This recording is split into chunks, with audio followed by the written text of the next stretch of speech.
The result shows on this article that our results indicate that students closer to graduating faced increased anxiety about 60.8%, feeling of loneliness about 54.1%, and depression about 59.8%.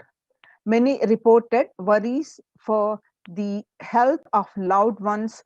Most impacted their mental health issues about 20%, and the need to take care of the most affected current and future plans, that is 31.8%.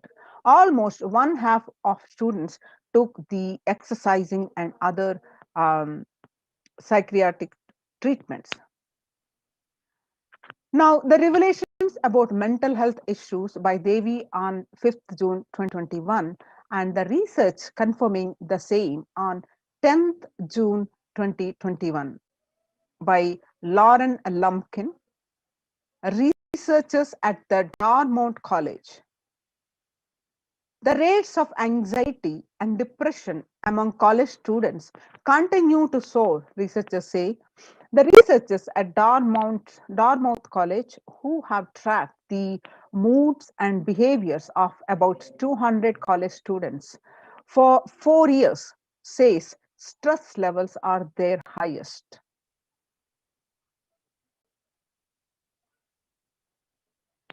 The Psychology Today coronavirus, the psychological trauma and PTSD event. How this pandemic will result in trauma responses. An article on psychologytoday.com. It says that much has been said the mental sorry much has been said about the mental health crisis that is occurring related to the coronavirus pandemic. Much of this information has focused on the all consuming anxiety, panic, and fear that many are experiencing. While this is important and needs to be at the forefront of discussions, something that has not been discussed in is the psychologically traumatic nature of what our nation and our world is experiencing.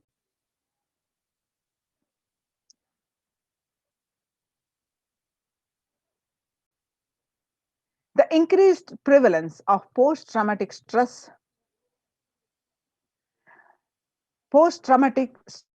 disorder is expected to emerge as a primary factor driving the growth of the global post-traumatic stress disorder therapeutics market over the period of assessment. What it was in 2029, what it was, and in 2027, what it expected to raise the global post-traumatic stress disorder PTSD therapeutic market, it says 11.91% growth, which is very concerning. The next, the revelations on the world by the Devi Parashakthi and the CNN reports that the coronavirus pandemic's impact on global mental health is already extremely concerning, the UN says. According to the CNN report, that there is a high prevalence of mental distress in countries across the globe due to the coronavirus pandemic, especially among healthcare workers and children. According to the United Nations and the World Health Organization, the impact of the pandemic on people's mental health is already extremely concerning. The World Health Organization Director General Tedros Adhanom says that in a news release last Tuesday. The CNN Health says that coronavirus pandemic's impact on global mental health is already extremely concerning. UN says it is now crystal clear that mental health needs must be treated as a core element of a response to and recovery from the COVID-19 pandemic, Tedros said. One of the treatment is yoga Yoga greatly improves mental, spiritual, and physical health. People who practice yoga experience less anxiety, less depression, and fewer symptoms of post traumatic stress disorder. Yoga also improves well being, including increased gratitude, relatedness, acceptance, centeredness, empowerment, and self esteem, compassion, self awareness, and hope. Yoga can help us to manage stress and self regulate, an important tool in the current time. We are all equipped with innate coping strategies for responding to stress. But sometimes our stress response can become out of balance. We are living in a world that regularly activates our sympathetic response, the body's of way of responding to stress, sometimes called fight or flight. This is balanced by our parasympathetic response, the way our body helps us to relax, rest. Yoga can help bring out our parasympathetic response back online and allow us to find balance. Activating our parasympathetic response brings us into a more restful space and allows us to find calmness, connection, and compassion. The deep, mindful breathing of yoga and meditation stimulates the vagus nerve, vagus nerve, which activates the parasympathetic nervous system and supports self regulation and stress management. Yoga can be a valuable tool for self care, especially in challenging times. Yoga is now being used in empirically based treatment, often in combination with other interventions, with benefits for both physical and mental health. Many clinicians are recommending yoga as in may support the effectiveness of traditional treatment approaches. The revelations to the world by Devi Parashakti and the reports on various news articles that Psychology Today states that when we actively choose a tool of self care, we better equip ourselves to survive and seek resilience in different circumstances. While it is but one tool, yoga offers the potential for connection and well being, even in these challenging times. Spirituality benefits mental health. Research shows that individuals have better mental health if they belong to a particular community or have religious beliefs. Spirituality can help people in many ways. First and foremost, spirituality or religion can help people find meaning in their lives, which is instrumental in improving one's mental health. Spirituality can perhaps help you connect with your divine self. In addition to endowing meaning to your life, it has the potential to improve mental, physical, and emotional well being as well. It has been a source of relief and comfort from various challenging issues for thousands of years. Now, let us see the revelations to the world by the Supreme Pontiff of Hinduism, Jagadguru Mahasannidhanam, Bhagwan Nityananda Paramashivam, on 22nd May 2021. Paramashiva is very clear. Focus on making your body alive, life alive. Mind is obsessive compulsive reaction. It is nothing but a bunch of unconscious reactions.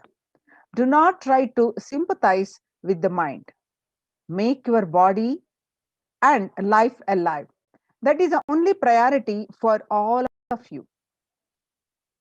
Supreme Pontiff of Hinduism continues to say that I am talking to everyone who has a little love and sympathy for me.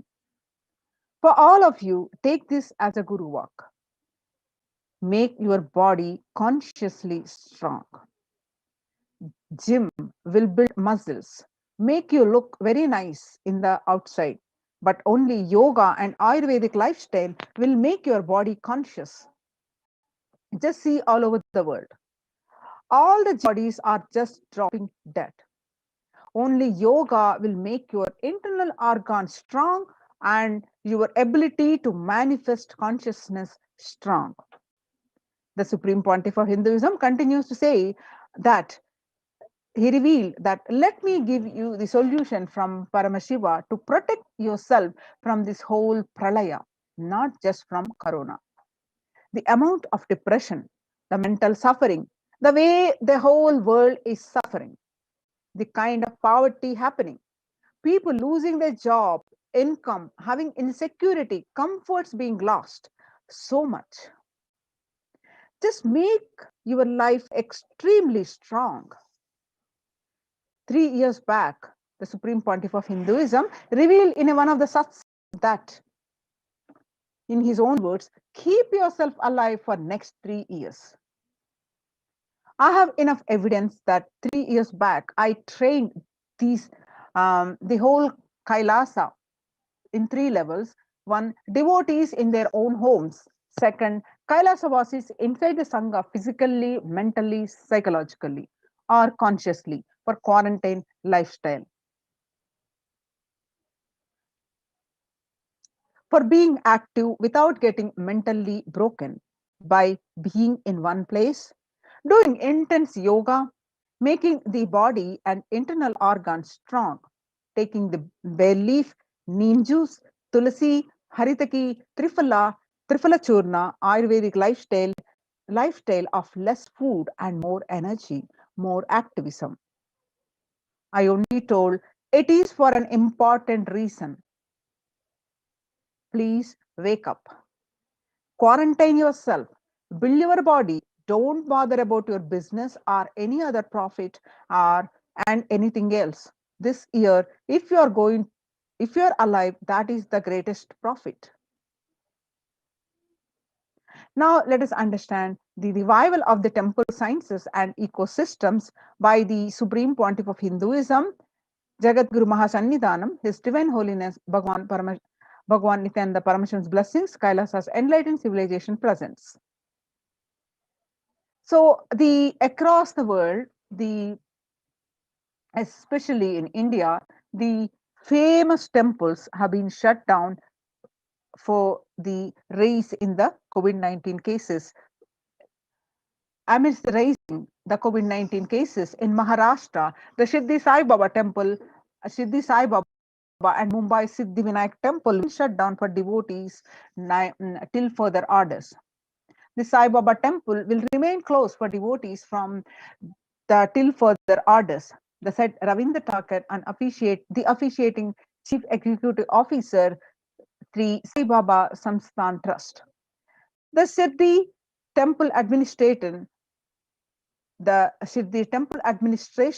took the decision after the Maharashtra government announced a weekend lockdown and night curfew in the state to control the spread of coronavirus. The famous Puri Jagannath temple to remain closed for devotees, keeping in view of the surge of COVID-19 cases in Odisha and also in Puri. The authorities of the temple of Lord Jagannath pilgrim town recently. The famous temple is closed for devotees since May 5th to as a statewide lockdown was imposed by the Odisha government. All religious places closed for public in Bhubaneswar as city records the highest daily COVID surge. With the Odisha capital Bhubaneswar registering the highest single day spike of 581 new COVID-19 cases, the local municipal authorities recently declared closure of all religious places like temples, mosques, gurudwaras, and churches for devotees from Wednesday till further orders. In Uttar Pradesh, major Mathura temples ban entry of devotees amidst the COVID-19 surge. The two major temples of the Sapta Devalaya, the cluster of 7 temples. In Vrindavan, recently banned the entry of devotees in view of the rising COVID-19 cases. Gujarat's Somnath temple closed for darshan amidst the COVID-19 surge. In view of the surge in the COVID-19 infections, the Somnath Temple Trust has announced that the temple will remain shut for devotees from April 11 for an indefinite period. On the other hand, in South India, the Tamil Nadu, one of the Chola era temple murtis beheaded. The murtis of the Chola era temple have been vandalized in Pudukkottai, Tamil Nadu. A devotee who went to the temple was shocked to find all the murtis in the temple in a beheaded state. He lodged a complaint with the local police later. The Kailasanatha temple in a village in Pudukkottai is said to belong to the era of Kuluchunga Chola too. With Shiva as the presiding deity, the temple houses other deities such as Ganesha, Parvati, Murugan, Krishna, and Nandi. All of these murtis were discovered in a beheaded state few days ago. So, having understand the condition of the temples, the first temples been shut down, and now in the times of COVID-19 is rampant, the ancient temples are in lockdown because of the risk of widespread corona disease. The devotees of these temples were visiting and having a darshan of their gods and goddesses for thousands of years. At all these ancient sacred sentiments have come to a harming halt after the lockdowns have taken place. The religious fervor of the devotees is being lost due to the pandemic. The Supreme Pontiff of Hinduism is reviving the Kailasa ecosystem and bringing all the ancient traditions of the online platforms on Kailasa TV, YouTube, and Facebook. Now, let us understand the basics of why deity worship. With the Supreme Pontiff of Hinduism, Jagadguru Mahasannidhanam, His Divine Holiness Bhagavan Nityananda Paramashivan's blessings, let us understand the basics of why revival of the temple ecosystems and first of all, why deity worship. Let us understand in Supreme Pontiff of Hinduism says that please understand deities are not mere idols, they are embodiment of ideals. We do not worship the idols. We worship the ideals represented through the idols. When a divine is present before him in a form that he can see, touch, and relate to, the transmutation becomes an easy and joyful process. Second, deities in a real kshetra, meaning a place where the enlightenment, the high frequency vibration is available continuously, is a kshetra. The deities in a real kshetra are always carved in the form of ancient masters and enlightened beings. Even though they are no longer in the body, they can be invoked through the name or form they used while in the physical plane. When we pray to the deity or chant its name, the corresponding divine vibration is automatically awakened and becomes available on the energy plane to guide and bless us.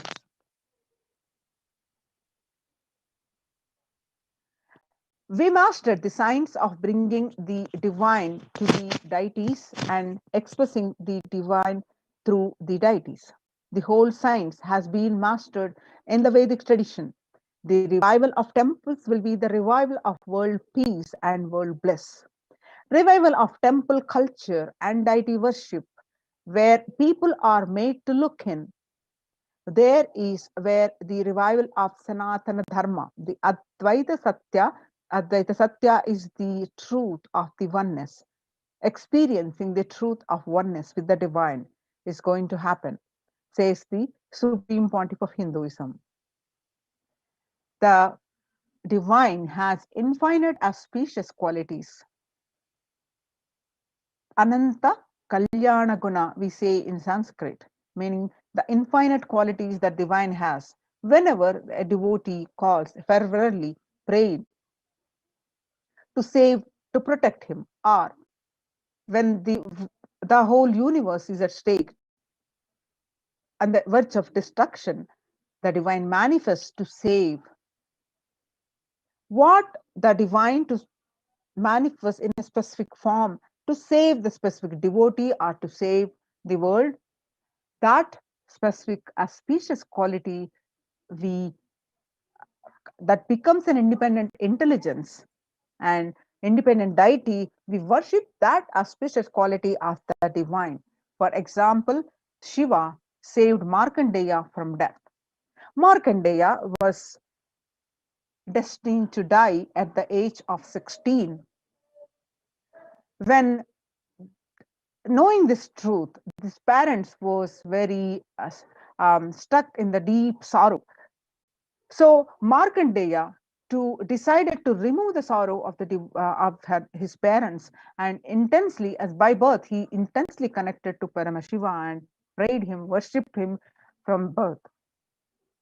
So when the time of death came, the Lord Yama, which also known as Kala, he came to take the life of Markandeya. But Markandeya hugged the Paramashiva Linga and intensely connected with him and prayed him to save his life.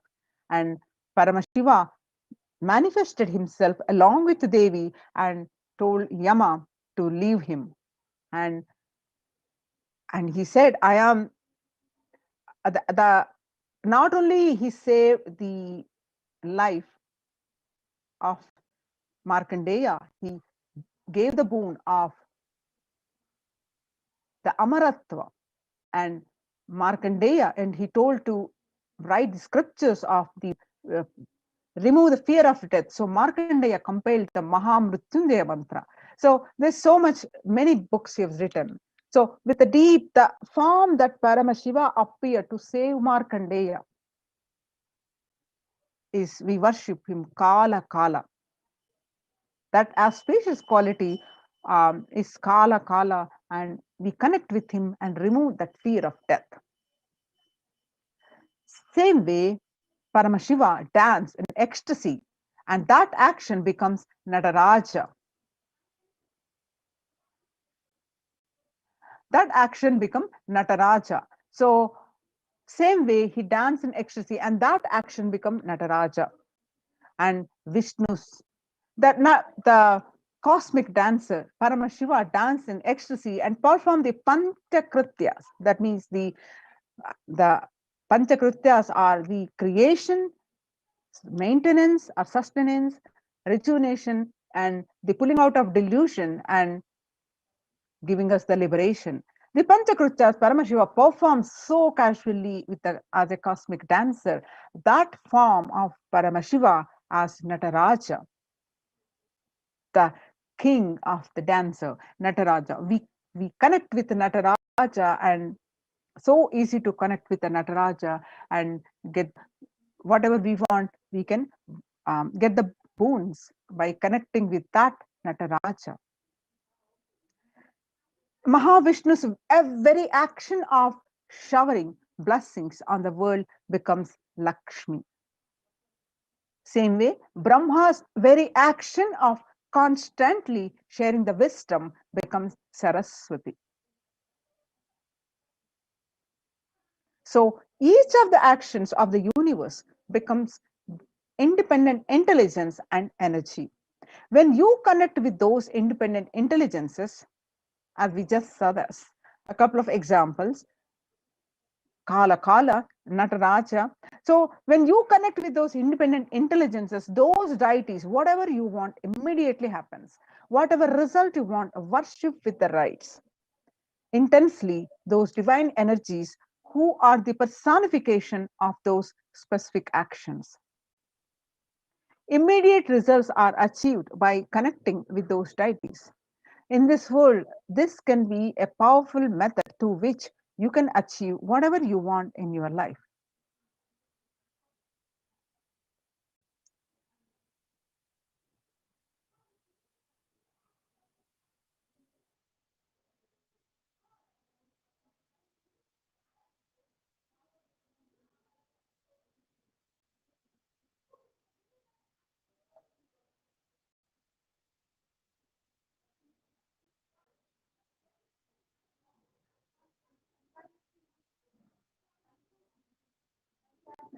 So, having understand the importance of the ecosystems, temple ecosystems, to for the current pandemic that is taking the toll of the majority of the people on their psychologically, physically, mentally, devastating the whole world. And the Supreme Pontiff of reviving the temple ecosystems is a crucial for the each individual's well-being, both in all levels, physically, mentally, psychologically, in all levels.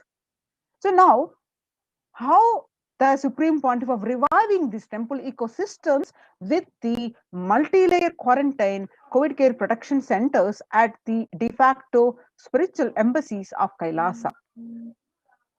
With the blessings of the Supreme Pontiff of Hinduism, Jagadguru Mahasannidhanam, His Divine Holiness Bhagwan Nityananda Paramshan's blessings, let's understand more about this. As not only he's reviving the temples, and in these de facto spiritual embassies, the Annadan happens continuously. Not the Supreme Pontiff of Hinduism has not started this after he come to the public life, but his very upbringing itself, he learned the need for the Annadana, the giving the free food to one and all. Let us understand what is the need, what is the situation across the world that is happening due to the pandemic, the severe, alarming situation of the hunger. The COVID-19, let us see some of these case studies. The COVID-19 is creating a hunger catastrophe in India.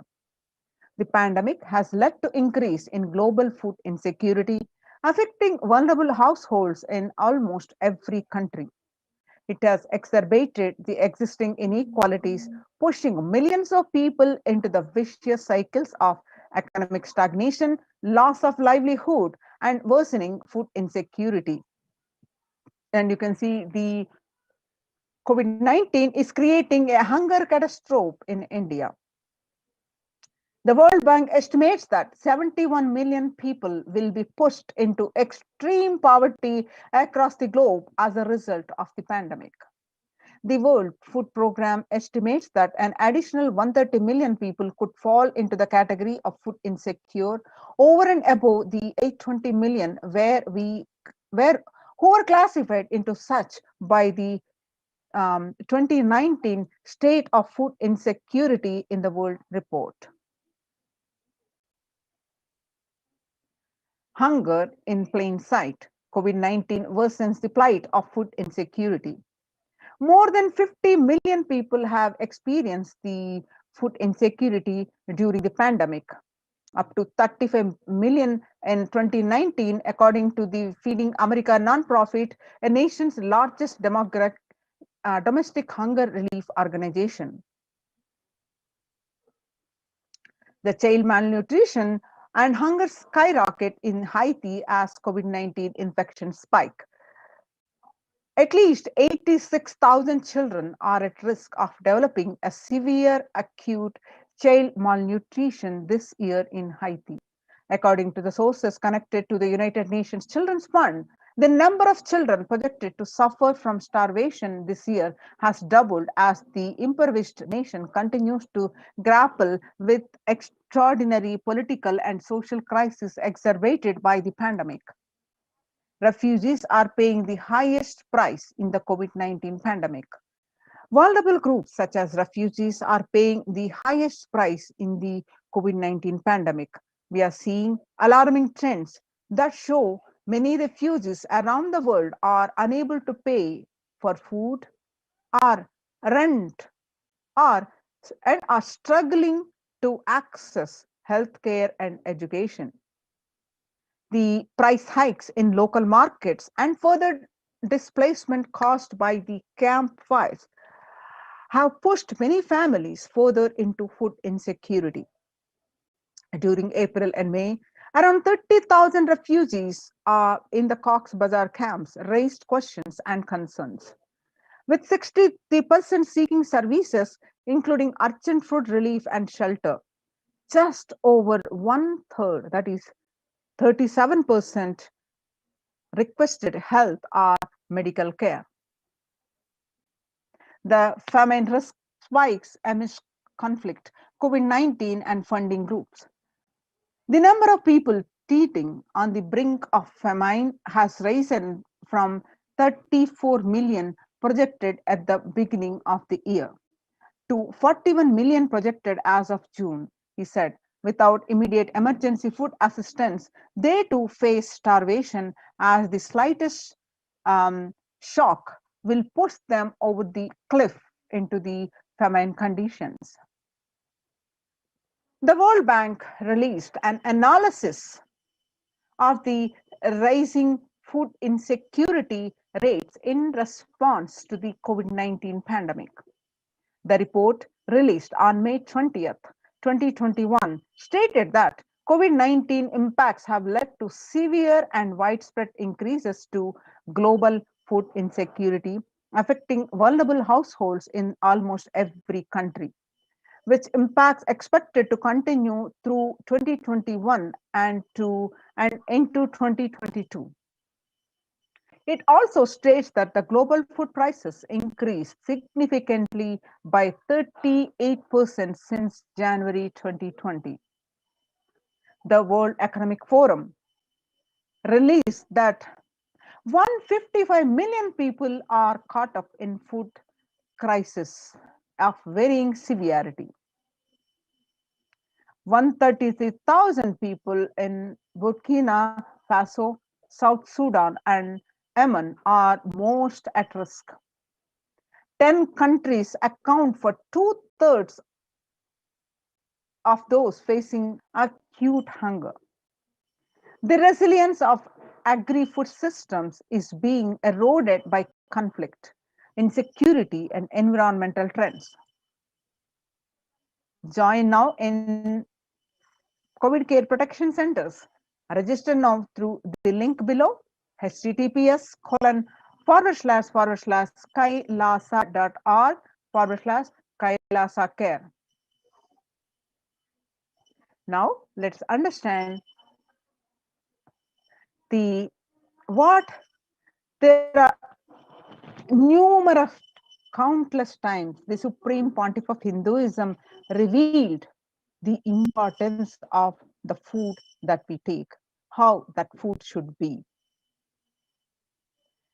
He again and again, countless number of times, he revealed in his daily satsangs and on various occasions the importance of food that we take. One of the satsangs, he's revealed that what you eat contributes to what you think. What you think contributes to what you cognize. What you cognize contributes to who you are. So, what you eat directly affects what you are. Supreme Pontiff of Hinduism continues to say that that is why I'm making the statement. You become what you eat. What is in your plate matters because that is going to become you. The violence-based food derived from killing animals and life negative chemical-based toxic food both harm the system equally. Organic vegetarian food is not just for health. It gives you an inner space, physical system, and physiological flow to develop the highest psychology. To develop highest psychology, not only your physical system, even your physiological flow needs to cooperate. Supreme Pontiff of Hinduism continues to say more powerful cognitions on you become what you eat. He says your brain is constructed for all these higher things.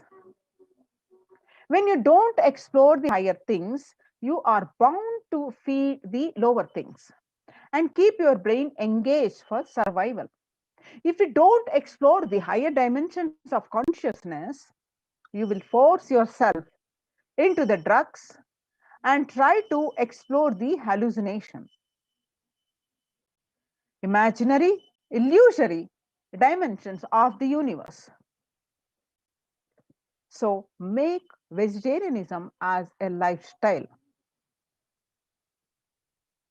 Supreme Pontiff of Hinduism says that the human body is naturally designed for vegetarian food.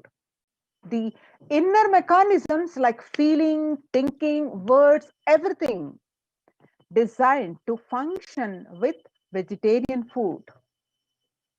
It is like having a generator which can handle only 220-volt current, or a UPS which can handle only 220 volts current, but it is given 20,000 volt current. What will happen? It will get fused. So the food without anxiety, without fear, without depression, and without biomemories, if they are consumed by a person, the energy with which they think, the energy with which they utter words, the energy with which they act, the energy with which they feel, everything will be aligned to a natural source of energy. It will be aligned to nature, which is the inner potential energy. Now, we will have a understanding of Kailasas, Analayas across the globe, which serve the free, organic, vegetarian, sattvic meal for one and all, to eliminating the hunger.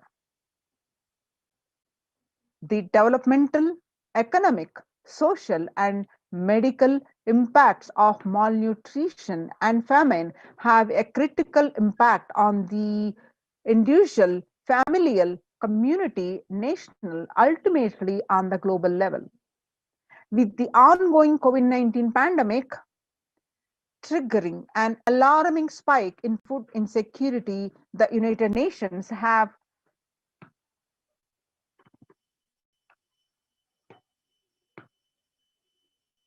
the United Nations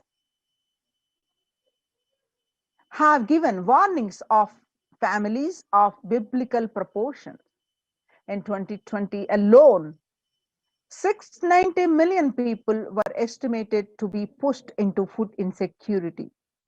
The access and the availability to organic food has become of utmost importance. Through the Kailasa Department of Agriculture, the Supreme Pontiff of Hinduism, Jagadguru Mahasannidhanam, His Divine Holiness Bhagwan Nityananda Paramashivam, has committed to the distribution of free organic food to everyone, not just since the beginning of his public life, but from his very upbringing itself. Kailasas Annalayas, the food bank established all across the globe, distributes and serves the free vegetarian organic food for people of all caste, creed, religion, race, gender, and social standing. Under the symbol of Red Om, they providing relief work for natural and man-made calamities, working to eliminate the world hunger. The Supreme Pontiff of Hinduism beautifully says that we will revive the food supply system of Kailasa. Before you get hungry, food will be ready, and the continuous Annadan. I'm not giving you any fantasy. It is already becoming a reality. And you find the picture, the Supreme Pontiff of Hinduism himself serving the Annadan way back in 17 June, way back many years ago. And let us see some more pictures. This picture is taken on 2002, about 18 years ago, or almost 20 years ago. 22nd November 2002, where you find the Supreme Pontiff of Hinduism himself serving the Annadanam. The pictures show that early days of Kailasa spiritual mission, where the Supreme Pontiff of Hinduism is offering the Annadan, the providing a free organic vegetarian meal on Kartikeya Deepam at Tiruvannamalai in India. In 2013, even with a fractured hand, the Supreme Pontiff of Hinduism, Jagadguru Mahasannidhanam, His Divine Holiness Bhagavan Nityananda Paramashivam, engaged in the selfless work day and night, inspiring the peacekeepers of the Sovereign Order of Kailasa to engage in selfless service, leading the nation of Kailasa by example. In 2011, the Supreme Pontiff of Hinduism had a multiple compound fracture with the bone protruding out of the skin. In 2013, two steel implants that were fastened in 2011 were removed as the bones had healed completely. This picture is after that surgery. And now you can see the pictures which are taken on 3rd January 2012, where Supreme Pontiff of Hinduism himself serving the food at the Thane flood relief in Pondicherry. Some more pictures as part of the Thane flood relief on 3rd January 2012. Pondicherry Thane flood relief, you can see the thousands of devotees are served food. The picture is Nityananda Annalaya inauguration by the Supreme Pontiff of Hinduism serving the food on 9th September 2011 in Tiruvannamalai, India. And the picture that you're seeing where you see the Arogya Yoga Health Workshop, where you see the Supreme Pontiff of Hinduism serving one and all to the Annadan on 25th November 2005. And this picture that you're seeing where you see the Supreme Pontiff of Hinduism serving the Annadan, the free food to one and all as part of the Nityananda Spurana meditation workshop way back in 2007. This picture clicked on 12th December at Salem, South India. And some more pictures are from Nityananda Spurana meditation workshop in Tiruvannamalai, India on 20th September 2012. And Kartikeya Deepam celebrations, Tiruvannamalai, India, were 27th, 2012. Inner Awakening Meditation Workshop, and the picture clicked on 10th May 2017. Kalpataru Meditation Workshop in Tiruvannamalai, India on 10th April 27, where everyone present the free meditation workshop Kalpataru, where everyone was provided the free meals of Sattvic organic vegetarian meal. As part of the Kumbh Mela festival, the Kumbh Mela, where the Bandara feast served for respected spiritual leaders and Hindu monks. The picture clicked on 5th May 2016. Kalpataru meditation workshop on 28th April 2016, where the thousands have fed this free meditation workshop during the Kumbh Mela in 2016. The pictures that you're seeing are from the Arunachala Sarvajna Peetham, Tiruvannamalai, India. The pictures clicked on 11th March 2017. The pictures that you're seeing are Tiruchengodu Sarvajna Peetham, where you see the peacekeepers of Kailasa are serving the continuous Annadan at this Adhinam. And this picture, specific pictures are clicked on 18th August 2019.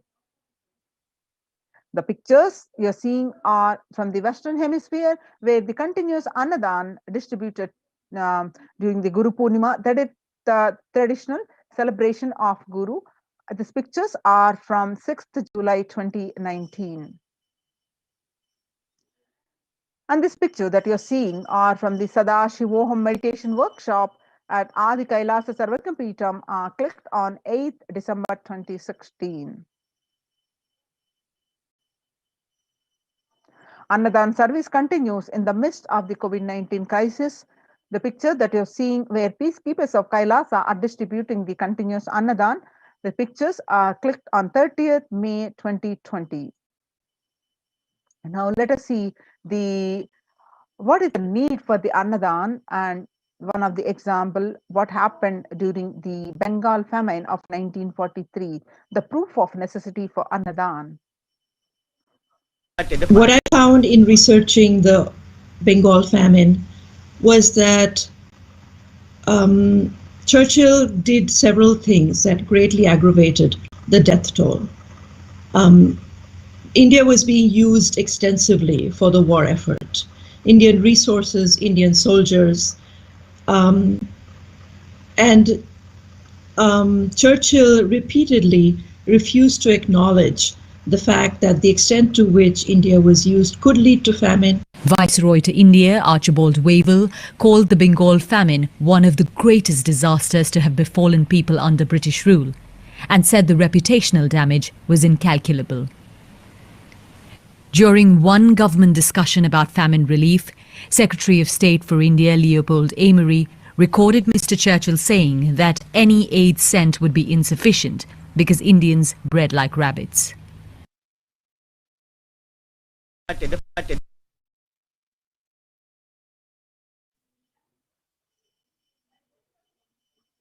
In 1943 and 1944, in the man-made famine of Bengal, as per existing records, 3+ million were murdered. The Prime Minister of the world's biggest empire, controlling 1/3 of mankind, claimed they could not do anything about the people dying of hunger because Hindus bred like rabbits and the famine was their fault. On the other hand, in 2016, just in one event, Ujjain Kumbh Mela, the peacekeepers of Kailasa served organic food to over 3+ million people. The peacekeepers of Kailasa, under the leadership of the Supreme Pontiff of Hinduism, have served the more than 1 billion free meals.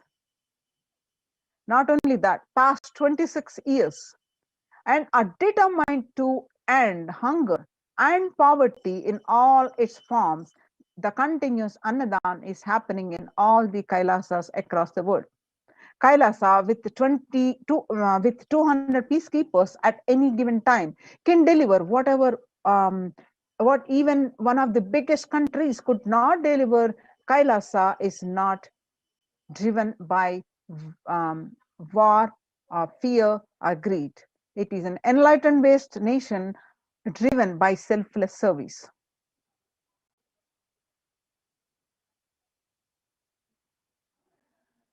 The scriptural reference according to the Taittiriya Upanishad, chapter 3, verse 9, it says that in the Vedagamas, the source of Hindu scriptures, the Taittiriya Upanishad, that Annam Bahu Kurvita, that is, that which means let us produce food in large quantities. Through the widespread distribution and promotion of free, healthy, organic food, Kailasa's global peacekeepers, led by the Supreme Pontiff of Hinduism, serve such that we may achieve food security, improve nutrition, and promote the sustainable agriculture globally. Annadan is a vision to end poverty and hunger in all its forms.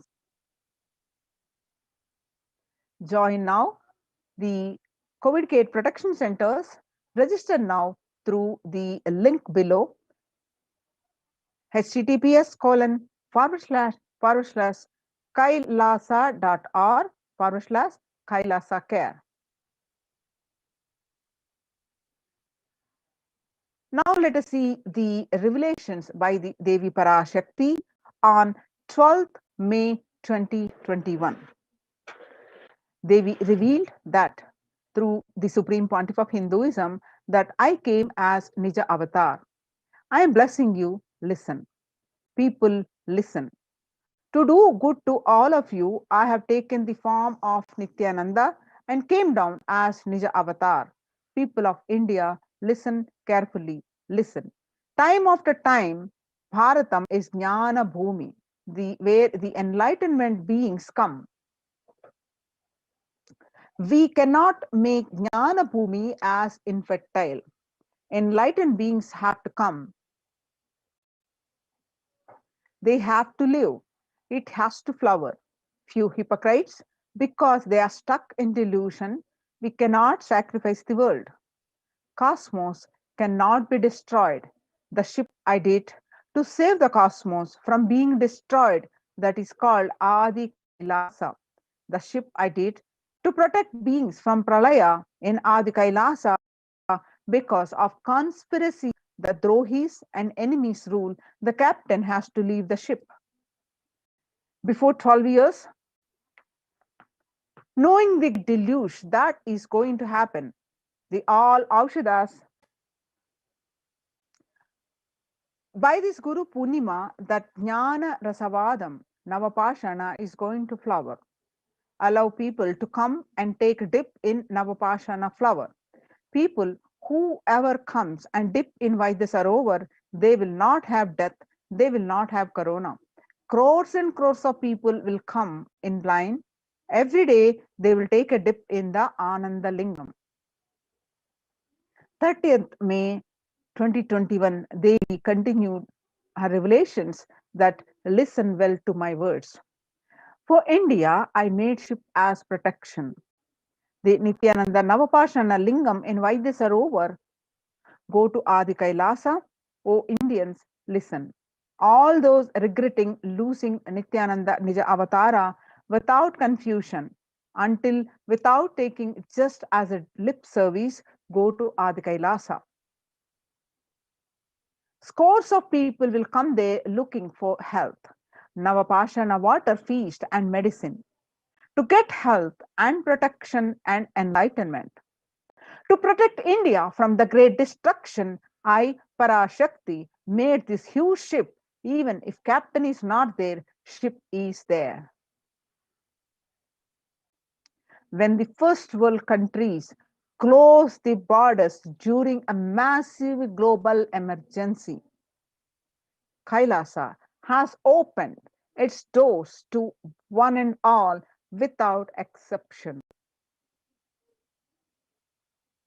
The various COVID care protection centers across India are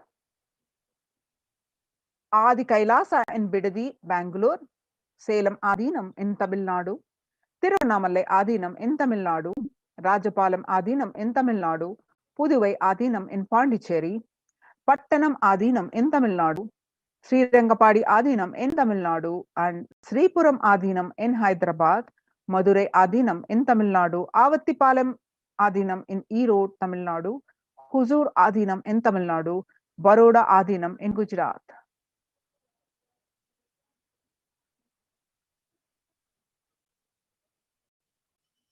Kailasa rushes to aid India as India finds itself on the verge of COVID-19 third wave. Multiple free COVID care centers opened in India. Various social services offered during the pandemic in Kailasa's de facto spiritual embassies across India. Spiritual services offered during the pandemic in Kailasa's de facto spiritual embassies across India, and cosmic revelations on global pandemic. Free social services offered during pandemic in de facto spiritual embassies across India. The medical care, which is include allopathy, Ayurvedic and Siddha medicine. The infrastructure to accommodate thousands, accommodation for multi-layered quarantine, emergency ambulances and ICU on wheels, personal protective medical equipment, food security management through food banks, and organic farming.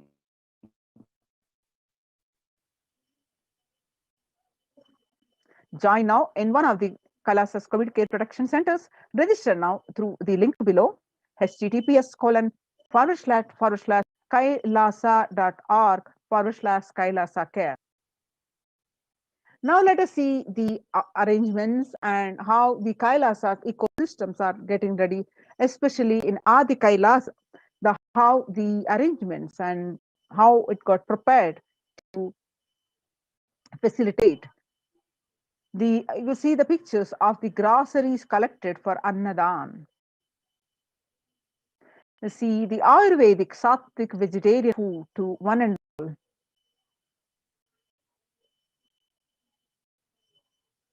Kailasa Department of Housing, Adi Kailasa Sarvajnapeetam, India, the Adi Navasis of Adi Kailasa continued working round the clock in organizing the storage of groceries to accommodate the large number of people arriving for Kailasa's COVID protection initiative. Kailasa Department of Agriculture at Adi Kailasa Sarvajnapeetam, India, that the banana plantain in Adi Kailasa Sarvajnapeetam, a glimpse of the self-sustainability and lifestyle and being cultivated in multi-layered quarantine facilities. Kailasa Department of Agriculture, some more pictures that you see at the Adi Kailasa Sarvajnapeetam, where the environmental friendly, sustainable, economic friendly methods of agriculture are getting done. You see the keepers of Kailasa are preparing the next pasture of land by dividing irrigation and preparing of manure. Some more pictures of the Kailasa's Department of Housing. Adi Kailasa Sarvajnapeetam, India. Adi Navasis are working in full swing, helping to facilitate all the requirements needed to accommodate the hundreds and hundreds of people coming in for protection from the COVID-19 pandemic. Kailasa Department of Health, Adi Kailasa Sarvajnapeetam, India, as the third wave of COVID-19 hits the world, the medical and emergency response team raises their preventive measures. Each individual is guided to take at least 11 minutes of vaporization before meal and receive their supplements. Kailasa Department of Agriculture, Adi Kailasa Sarvajnapeetam, India. The organic sattvic meals include a balance of steamed rice cakes, curries, and fruits. All items are verified per meal and distributed to different locations on Adi Kailasa campuses. Join now in Kailasa's COVID care protection centers and register now through the link below. https://kailasa.org/Kailasa care. We'll continue the segment after a short break.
What I mean by the word e-Kailasa, listen intensely.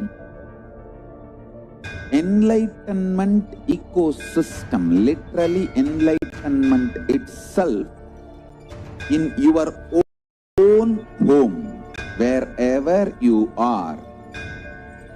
If you cannot come to Kailasa, it's okay. Kailasa can come to you.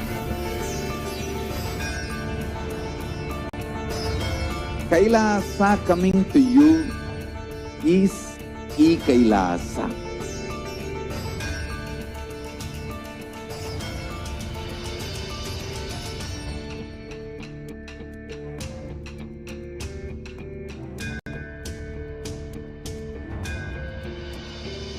I will revive Hinduism.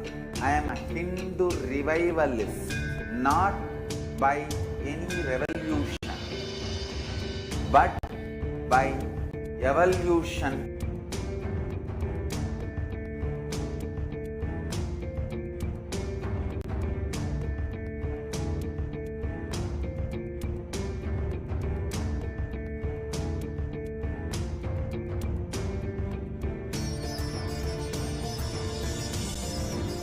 And setting model community.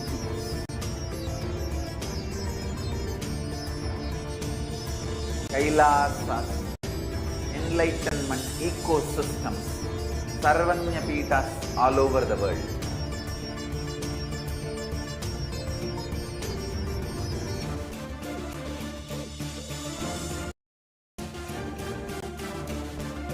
All powerful cognition.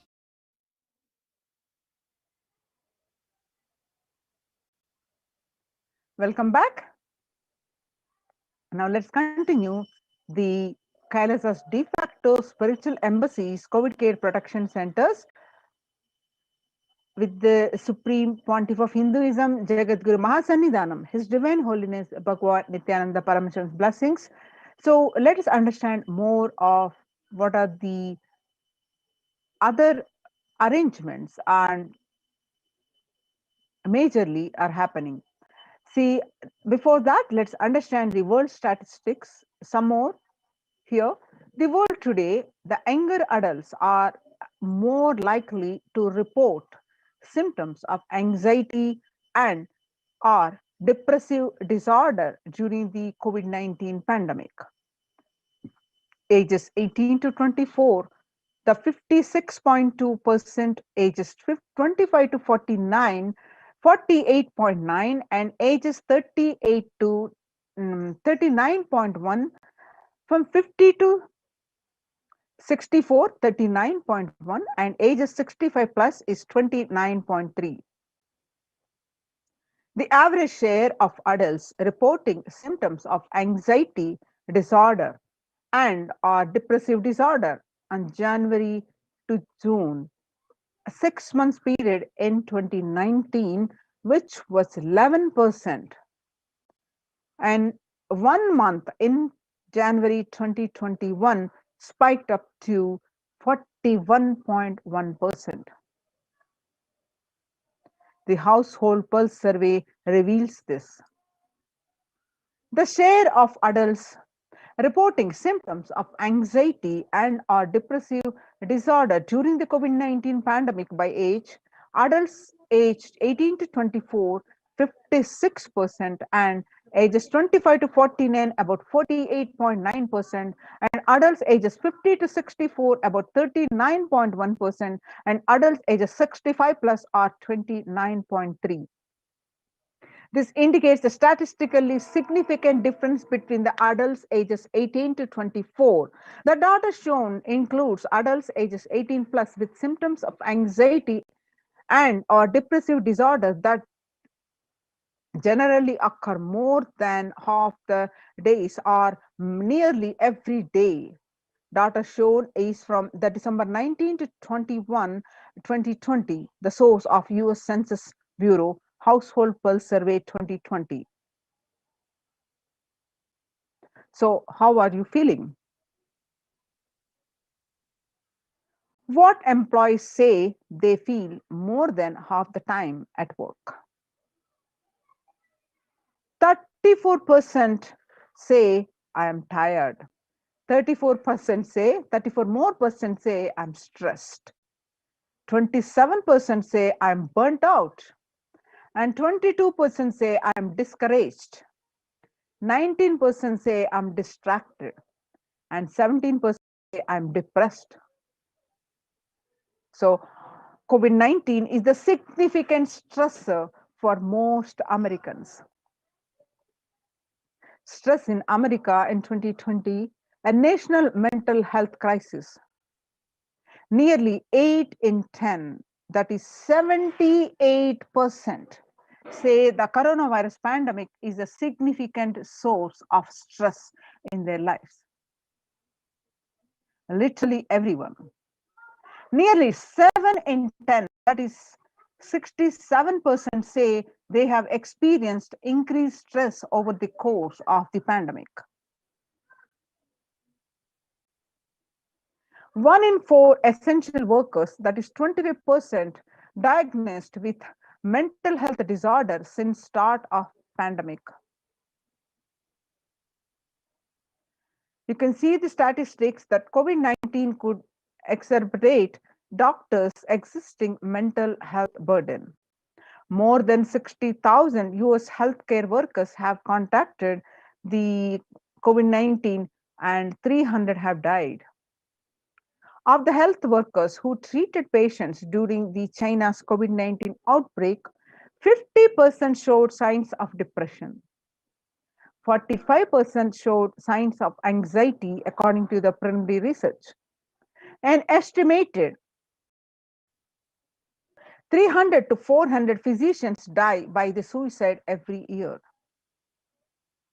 The source is the Journal of Medical Regulation. Self-reported mental health among the pregnant women, new mothers. Before the COVID-19 pandemic, the depression rate were 15% and anxiety rate were 29%. But after during the COVID-19 pandemic, the depression rates increased to 40.7 from 15% to 40.7%. According to the report of Helio.com, and the anxiety increased before pandemic. It was 29%. Now after the pandemic, during the pandemic, it is 72%. The US cases of depression have tripled during the COVID-19 pandemic. A large study finds a dramatic increase in the number of adults in the United States reporting symptoms of depression during the COVID-19 pandemic. The number of adults experiencing the depression in the United States have tripled. According to a major study, researchers estimate that more than 1 in 4 US adults now report experiencing symptoms of depression. Before the pandemic, 8.5% of US adults reported being depressed, but that number has risen to 27.8% as the country struggles with COVID-19.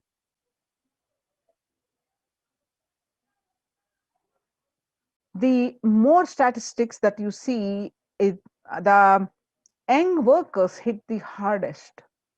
Ages 22 to 25 hit hardest as 89%. Ages 26 to 37%, 83%. And ages 38 to 54, 73%. And ages 55 to 74, 62%. The younger respondents were more likely to say that the pandemic has had a negative effect on their mental health. Now, let us understand the contributions from the Kailasa Department of Human Services and Kailasa Department of Enlightened Civilization presents with the Supreme Pontiff of Hinduism blessings. Kailasa Department of Religion and Worship, the Department of Human Services, and the Each of the Kailasa's temple ecosystems consider the right of all human beings, in fact, all beings. The ultimate goal for Hinduism and Kailasa, led by the Supreme Pontiff of Hinduism, Jagadguru Mahasannidhanam, His Divine Holiness Bhagwan Nityananda Paramashivam, is the material and spiritual well-being and prosperity of humanity. Kailasa is a place where everything related to superconsciousness is revived. All the sampradayas, all the spiritual ecosystems created for enlightenment will be revived and established in such a way it never gets lost again, and they're forever serving the humanity, says the Supreme Pontiff of Hinduism. And he revealed this on 6th January 2019. Now let us see some of the pictures, how the Supreme Pontiff of Hinduism worked tirelessly to establish these Kailasas across the world, across the continent, across the globe. Some of the pictures, let's see as glimpse. The glimpses that we are seeing are taken on 21st October 2006, following the meditation under a sacred banyan tree in Adi Kailasa. The peacekeepers of Kailasa, along with children of Nityananda Gurukul, celebrate the auspicious occasion of Deepavali, Adi Kailasa, Bidadi, and India. The pictures that you are seeing are 22nd December 2018. Peacekeepers of Kailasa and the participants of Paramashivoham meditation workshop take part in the celebrations of a traditional flag hoisting ceremony, which is the pictures are taken in the Adi Kailasa Sarvajna Peetham.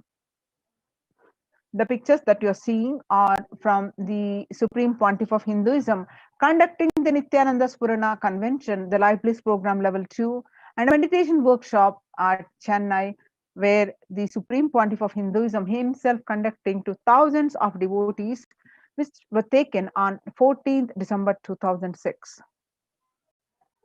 On 17th December 2006, the Supreme Pontiff of Hinduism conducting the Nityananda Spurana Convention, which is also called the Life Bliss Program Level 2, at the St. Peter's Engineering College at Chennai, India.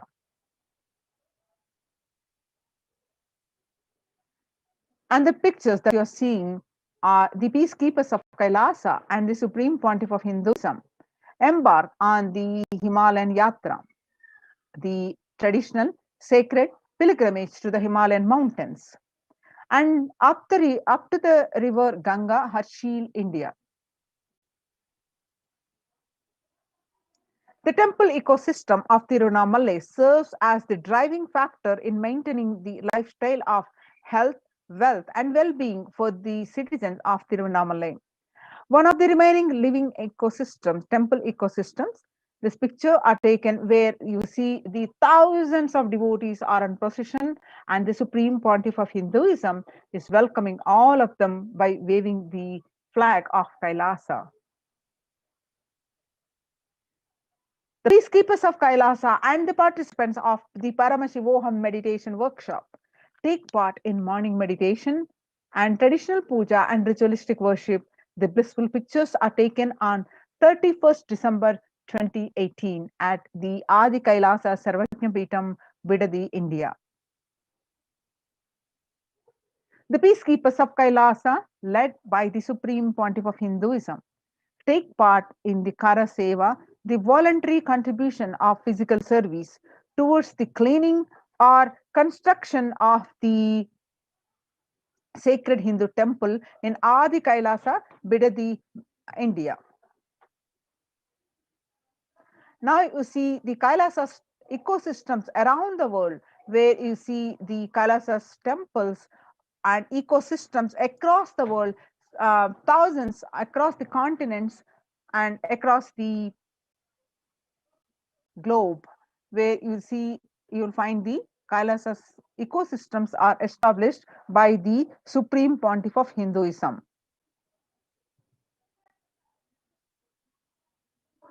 Starting from the Kailasa in Tirunamalai way back in 1994. Leftmost picture that you see where the Mataji Vibhudanandapuri um, traditionally passed on to the hands of the Tirunamalai Kailasa in Tirunamalai to the Supreme Pontiff of Hinduism. And the rightmost picture that you see taken on in the year 2017, Kailasa and Tirunamalai receiving the visitors and delegates for the Kalpataru meditation workshop and Shivadiksha. The blissful pictures that you see were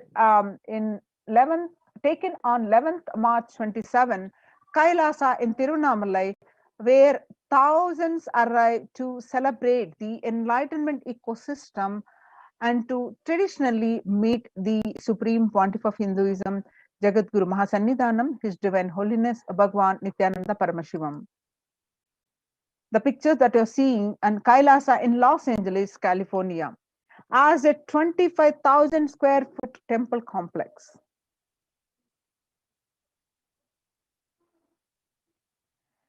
Housing 80 plus deities. It is one of the largest Hindu temple ecosystems in the West.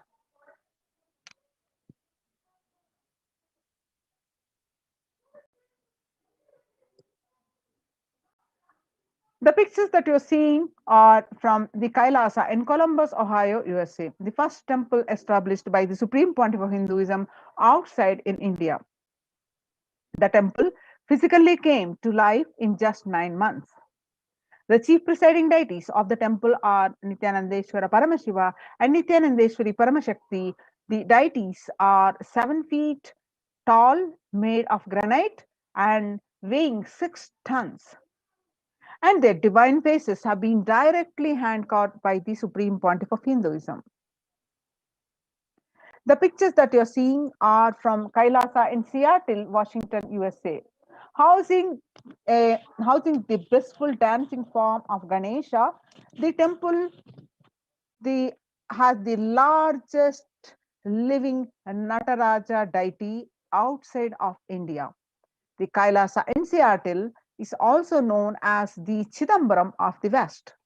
The Chidambaram temple, the ancient Hindu temple where Paramashiva resides as Nataraja, the cosmic dancer, expressing the Akasha space.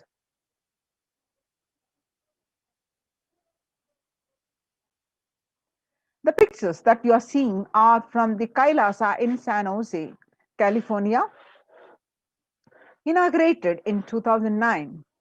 Kailasa in San Jose radiates the energy of the Madurai Meenakshi Amman temple. The chief presiding deities are the Nityanandeshwara Paramashiva and Nityanandeshwari Paramashakti and the Shiva Nityanandeshwara Paramashiva Linga, which have been created, installed and energized by the Supreme Pontiff of Hinduism himself. The pictures that you're seeing are from Kailasa in St. Louis, Missouri.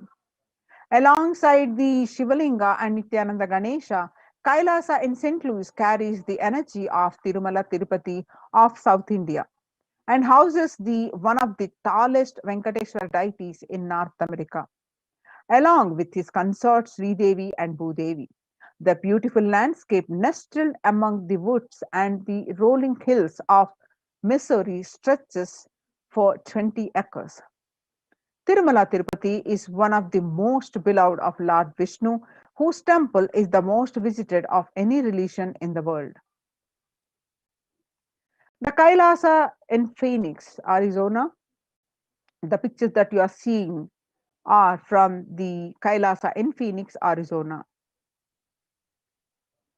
Home to over 21 deities and with a temple structure of 2,500 square foot. Kailasa in Phoenix has been directly established by the Supreme Pontiff of Hinduism, Bhagwan Nityananda Paramashivam, serving as an energy field of worship, meditation, and celebration for over 7 years. The pictures that you're seeing are from Kailasa in Houston, Texas. Formally inaugurated in 2017, the Supreme Pontiff of Hinduism has declared Kailasa in Houston as the Parihara Sthala for all the Navagraha doshas. Navagraha doshas, which all the Parihara Sthala means the Navagrahas are hold you responsible for all the good, bad that you do. The result of that, every human being are bound to experience, and Navagrahas held you responsible for that. So, but if in the course of time, if one decides to do the Parihara, the Prayaschitta, and decide to change their actions, then one can pray to Navagrahas. This Houston temple has blessed as the Parihara Sthala for all the Navagraha doshas. The pictures that you're seeing are from the Kailasa in Toronto, Canada. Inaugurated on July 2011, Kailasa in Toronto is the only Hindu temple in the West with all 63 Naimanars and 18 Siddhas residing as deities. The temple deities here are seated exactly as they existentially preside in Kailasa around Paramashiva, the primordial deity of Hinduism. The Naimanars are the most endearing and notable saints of Hinduism. And Siddhas are literally meaning the accomplished, perfected one. The more pictures are from Kailasa in Toronto, Canada, active and alive from 2011 onwards. Kailasa in Toronto has been blessed to radiate the superconsciousness energy of Kailasa. This temple ecosystem goes on providing various temple services to the community, such as Annadan, traditional Hindu ceremonies. Kailasa Department of Enlightened Civilization presents. Now let us understand the ecosystems, how the participants who joined the Kailasa protection centers, how they are doing the morning routine as part of the other activities, how it is helping their spiritual and physical well-being. The morning spiritual routine and the enlightenment ecosystem with the blessings of the Supreme Pontiff of Hinduism.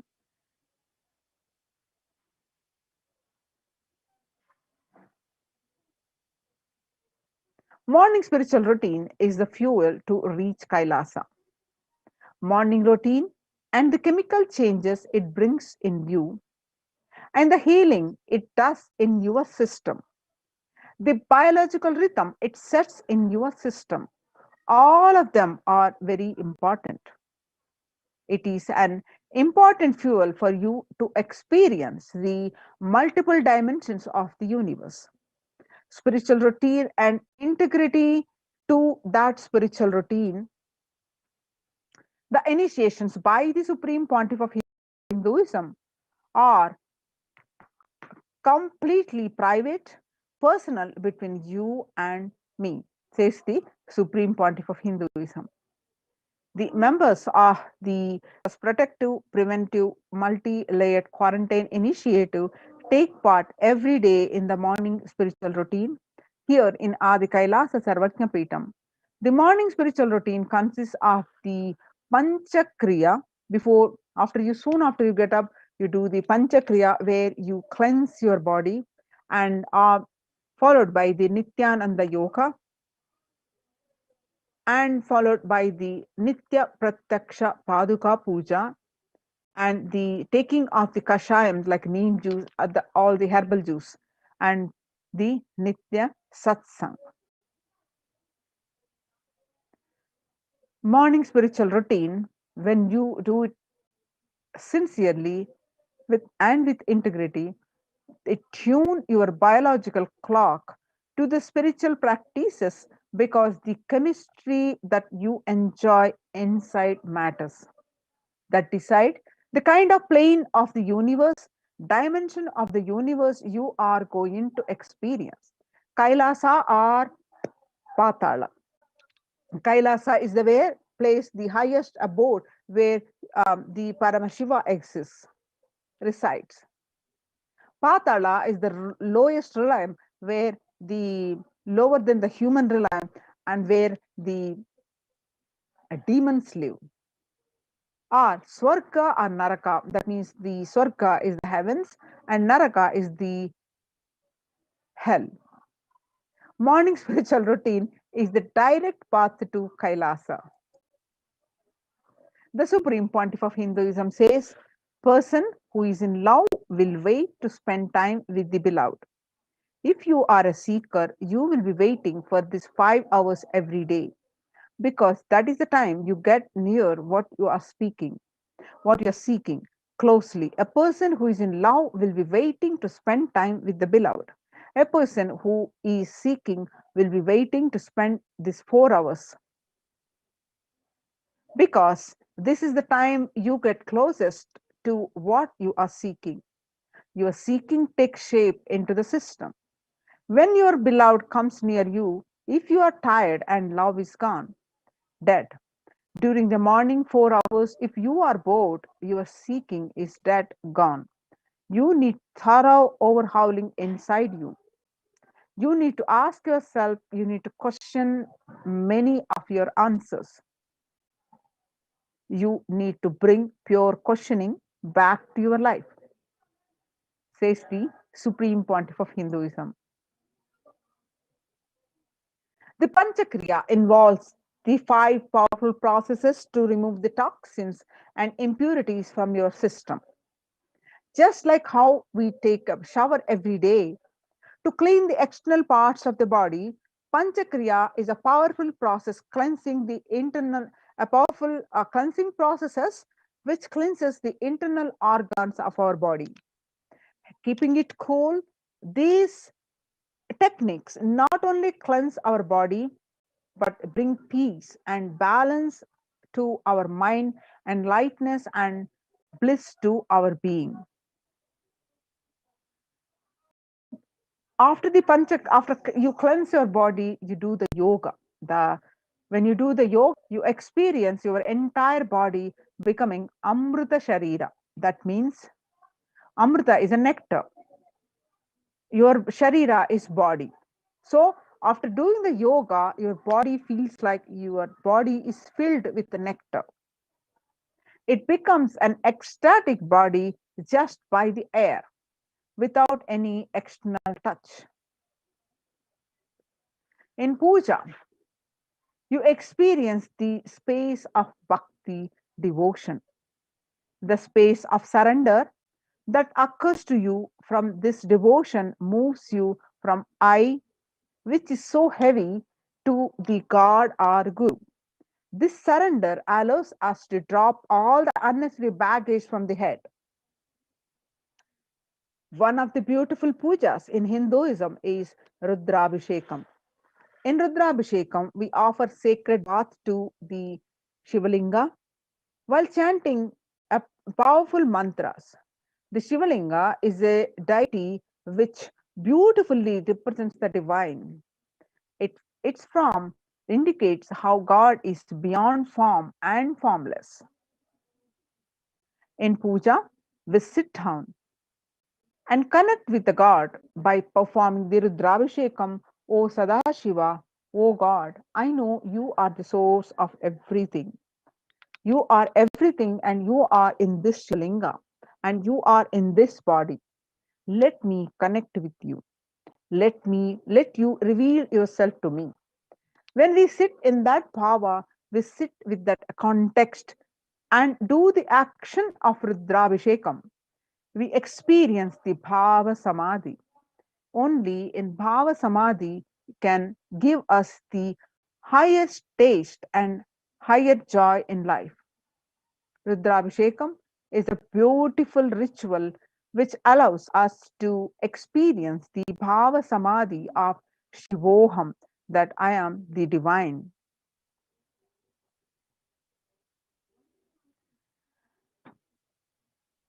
When you are integrated to the morning spiritual routine, you manifest Shaktis and spiritual powers with the when you are integrated to this morning spiritual routine. If you just follow this morning 5 hours, enough. The Supreme Pontiff of Hinduism says that you will have Vak Shakti, that is, whatever you say will become reality. All Shaktis manifesting in you, because all the obstacles for manifesting Shaktis, the tiredness, the boredom, pitta, fatigue, everything will be churned out in that morning 5 hours. The morning puja is the most powerful mandala process. Shakti Pata, melting your being, and then sitting and listening to the sacred truths, constantly inspiring, engaging, alive, awakening. Just this morning 5 hours. If you can bring integrity and authenticity, all the obstacles stopping you from power manifestation will disappear.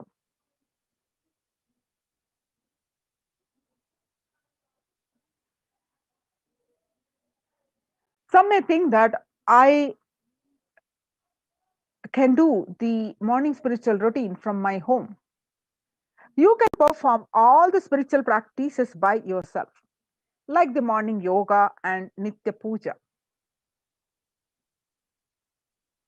But there will always be a risk of losing your initial inspiration and excitement after a few days and or after few weeks.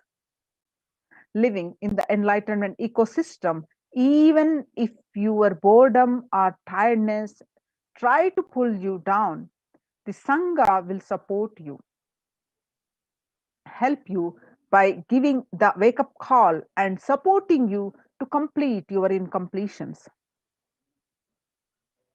In Sanatana Hindu Dharma, coming back to the revival of the temple ecosystems, the Supreme Pontiff of Hinduism continue to explain that in Sanatana Hindu Dharma, we had at least 10,000 sampradayas, religious, spiritual traditions, keeping this enlightenment science alive.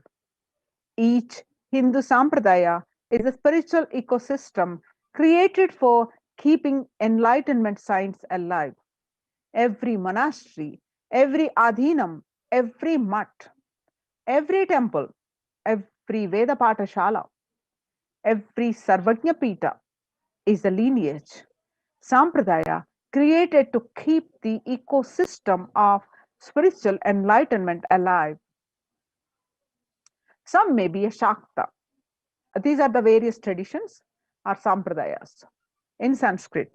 Some may be a Shakta, some may be a Yoga, some may be Vedanta, some may be Tantra, some may be Shakta Vedanta, some may be Shaiva Tantra, some may be Yoga Vedanta, some may be Yoga Shaiva, some may be Vaidika Shaiva, all kinds of permutation and combination.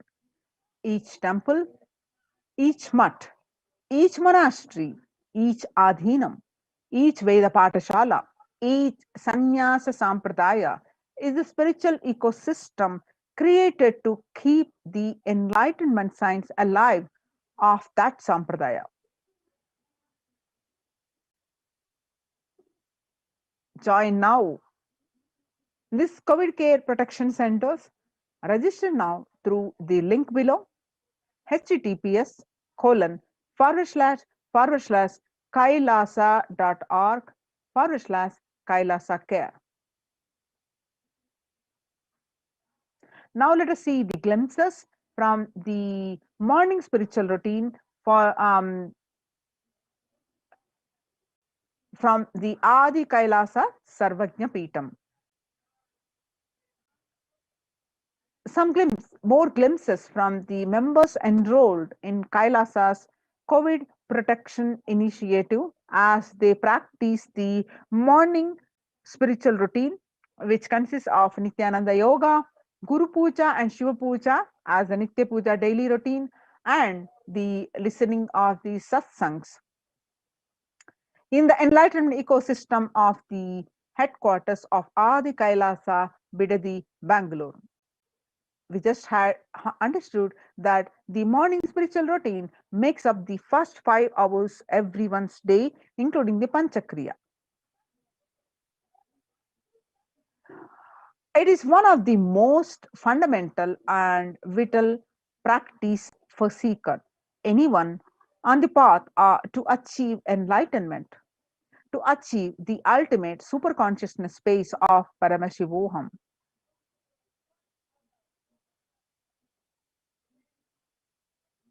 More glimpses of this morning spiritual routine from the Adi Kailasa Sarvagnapeetham, India. Some more glimpses from the morning spiritual routine.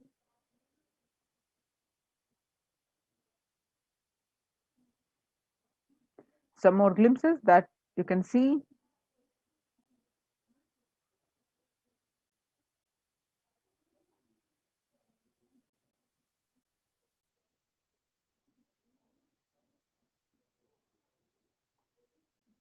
Some more glimpses.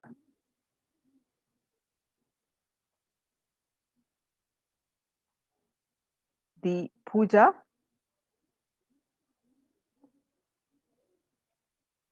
by the participants of these COVID care centers from Adi Kailasa Sarvagnapeetham. So join now of these COVID care protection centers and register now through the link below, https://kailasa.org/Kailasa care.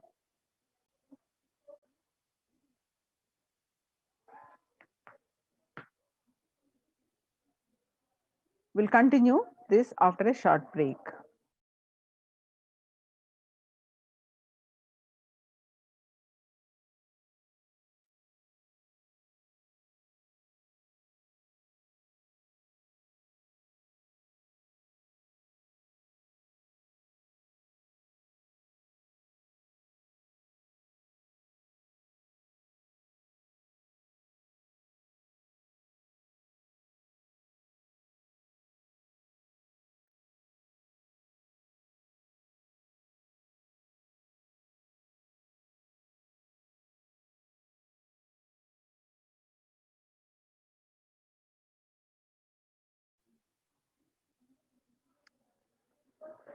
Now let's have some more understanding from the revelations of the Devi Parashakti and what is the need for joining these Kailasas multi-layered quarantine opportunity for India and joining these COVID care protection centers during the COVID-19 as a practical solution resulting in joy and bliss.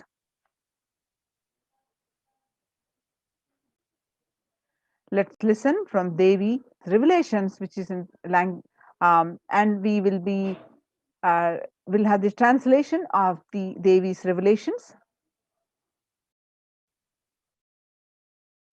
நீ சொல்லும் நபர்கள் போடும் சச்சரவெல்லாம் எரியும் பெருநெருப்பில் இருக்கும் 2 எலிகள் போடும் சண்டை போன்றது. யார் சரி யார் தவறென்பது இப்பொழுது முக்கியம் அல்ல. உயிர் காத்துக் கொள்ளுங்கள், எல்லோரும் நன்றாய் புரிந்து கொள்ளுங்கள். நன்மையைச் சொல்லுகின்றேன், உண்மையைச் சொல்லுகின்றேன். இந்திய நாட்டில் இருக்கும் மக்கள் எல்லோரும் கேளுங்கள். கருட புராணத்தில் வியாசன் சொன்ன கிருமி போஜனம் என்னும் நரகம் திறந்து நேரடியாய் இந்தியா மீது இடிபோல் விழுகின்றது. ஆதி கைலாசத்திற்கு ஓடிச் சென்று வருமுன் காத்துக் கொள்வது மட்டுமே ஒரே வழி. கொரோனா பெருந்தொற்று கொள்ளை நோய் கிருமி போஜனம் எனும் நரகத்தை பூமிக்கு கொண்டு வந்து விட்டது. அகோர தாண்டவத்தின் ஆட்டம் யாராலும் அடக்க முடியாத அளவிற்கு ஆரம்பித்து விட்டது. புதிதாய் உருக்கொண்டிருக்கும் இந்த நுண்ணுயிரி மைல்கள் கடந்தும் காற்றினில் உயிரோடு இருந்து மற்ற உயிர்களையும் அழித்து உடல்களை தின்னும் பெரும் வலிவு கொண்ட பேரசுரர்களாய் வலம் வர துவங்கி விடுகின்றது. நன்றாய் புரிந்து கொள்ளுங்கள். வருமுன் காத்துக் கொள்ளுங்கள், அது ஒன்றே வழி. அதற்காகவே ஆதி கைலாசத்தை திறந்து வைத்திருக்கின்றேன். உயிர் காத்துக் கொள்ள வேண்டி விரும்பும் எல்லோரும் ஓடுங்கள் ஆதி கைலாசத்திற்கு. இந்தியாவில் இந்த நரகம் திறந்து உலகெங்கும் பரவப் போகின்றது. கிருமி போஜன நரகம் பூமிக்கு வந்துவிட்டது. மனிதர்கள் செய்த மகா கொடுமைகளினால். அன்னை முன்னின்று என் அடியவரை காப்பேன் சொல்வதை கேட்டு உயிர் காத்துக் கொள்ள விரும்புவோர் வருமுன் காப்பது ஒன்றே வழி என்று தெரிந்து செல்லுங்கள் ஆதி கையிலைக்கு. ஓம் ஓம் நீ. The translation of what Devi Parashakthi revealed in this video on 31st May 2021, that everyone in India, all of you listen. The hell of Krimi Bhojanam that was mentioned by the Vyasa in Garuda Puranam has opened and is directly falling on India as thunder, running to Adi Kailasa and protection. From it is the only way. Protection by preventive quarantine. Deadly corona, life-taking disease has brought the hell known as Krimi Bhojanam to earth. The dance of Agora Thandava, which no one could control, has started. This microorganism that has formed will be alive in air for miles together. Destroying other souls, it will eat bodies. It has started the roaming as the great demons with tremendous strength. Understand properly, prevention is the only way. For that, I have opened Adi Kailasa. For those who want to save their lives, all of you run to Adi Kailasa. Only in India, this hell is going to open and going to spread to the whole world. The Krimi Bhojanam hell has come to the earth because of the sufferings done by the humans. Mother, I will protect those at my feet, those who listen to me and wish to save their lives. Learning that prevention is the only way, go to Adi Kailasa. The various scriptural references of the Krimi Bhojanam or Krimi Bhojana are from the various scriptures references. Krimi Bhojana is one of the 28 hells described in Hindu scriptures.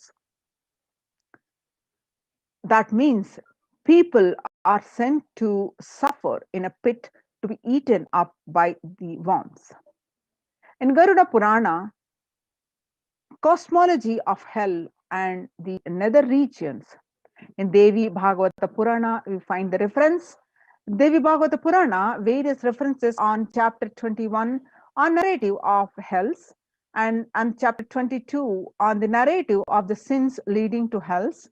And in the Shiva Purana, chapter 16, uplift from hell, section 5, and Skanda Purana, chapter 12, redemption of hells, Chapter 2, The Merit of Visiting Setu. Chapter 38, The Glory of Dhanishkoti. And Brahmanda Purana, chapter 20, The Hell in Nether Regions. And chapter 106, Sufferings in Hell. And in Padma Purana, chapter 48, section on the netherworld. And you see the various statistics of this corona around the world. The total deaths so far 3 million, and the total confirmed cases are close to 140 million. And various statistics suggest that the COVID now is airborne. Scientists say now that authorities think so too. A quiet revolution has permeated global health circles. Authorities have come to accept what many researchers have argued for over a year. The coronavirus has spread through the air. The new acceptances by the World Health Organization and the US Centers for Disease Control and Prevention comes with the concrete implications. Scientists are calling for ventilation systems to be overhauled, like public water supplies were in the 1800s after petted pipes were found to harbor cholera. Clearer indoor air won't just fight the pandemic, it will minimize the risk of catching flu and other respiratory infections that cost the US more than 50 billion a year. Research said in a study in the journal Science on Friday. According to these germs and their associated sickness, the productivity losses would therefore offset the cost of upgrading the ventilation and filtration in the buildings.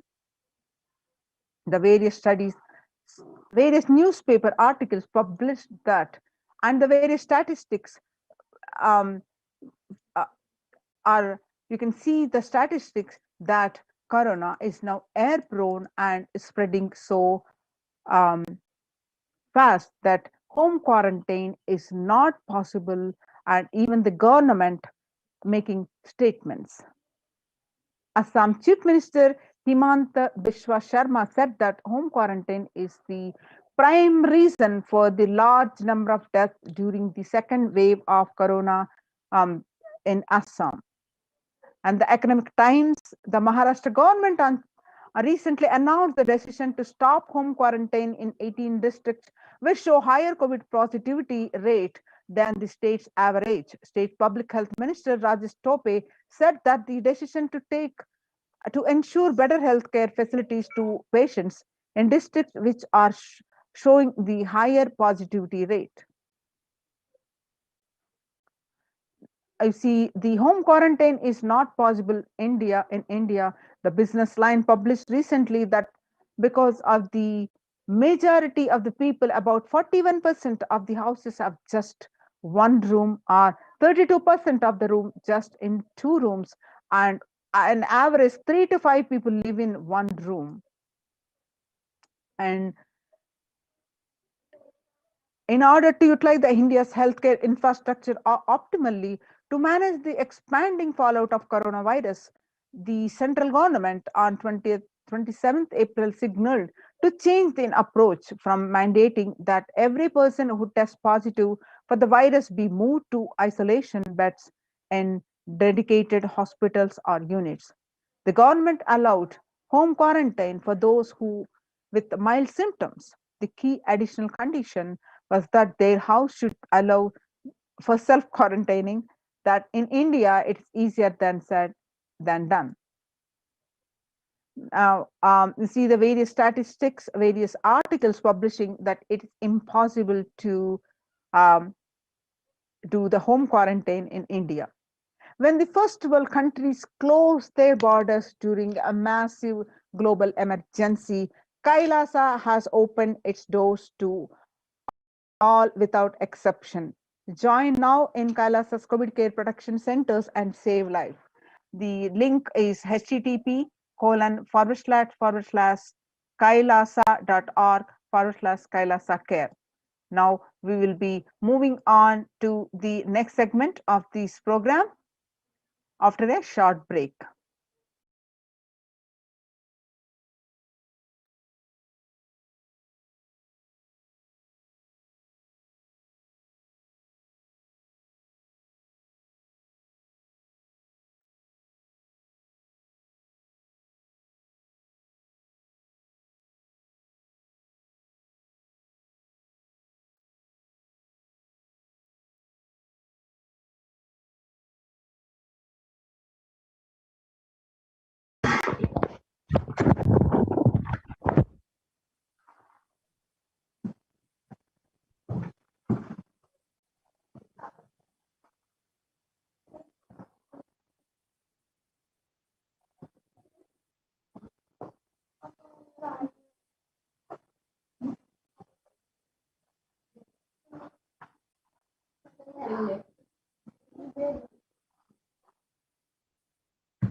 What I mean by the word e-Kailasa, listen intensely. Enlightenment ecosystem, literally enlightenment itself, in your own home, wherever you are. If you cannot come to Kailasa, it's okay. Kailasa can come to you. Kailasa coming to you is e-Kailasa.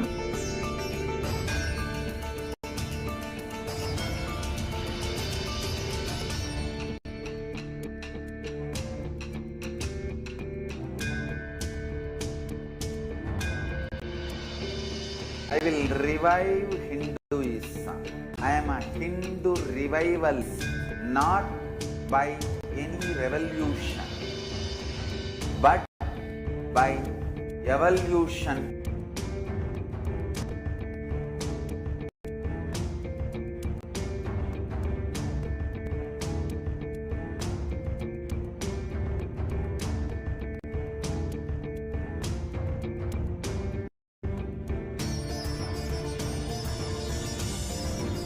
And seek model community.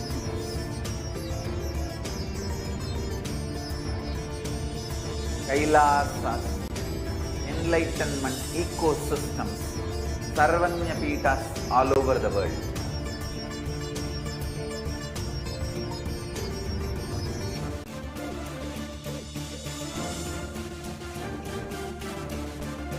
All powerful cognition, knowledge, only when you live, power manifestation and possibilities manifestation happens. This is a fundamental truth.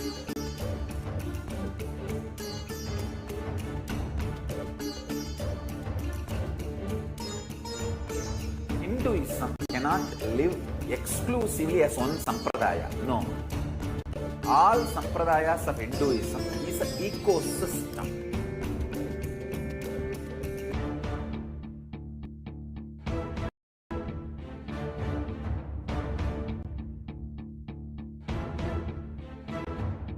So don't keep quiet thinking that if one sampradaya is attacked, only that sampradaya is going to be affected. All of us are ecosystem.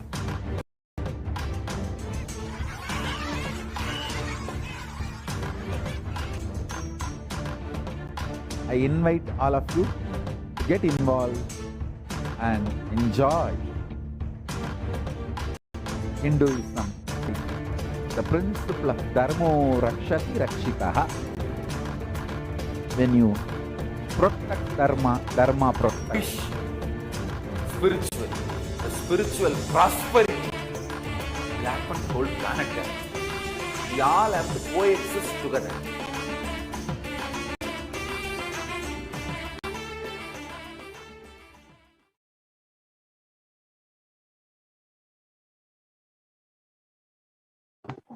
Nityanandam, welcome back to all of the viewers who are joining us today. I'm sure every one of you is eagerly awaiting the live satsang with the Supreme Pontiff of Hinduism. The Supreme Pontiff of Hinduism will be gracing us at 10 p.m. Indian Standard Time.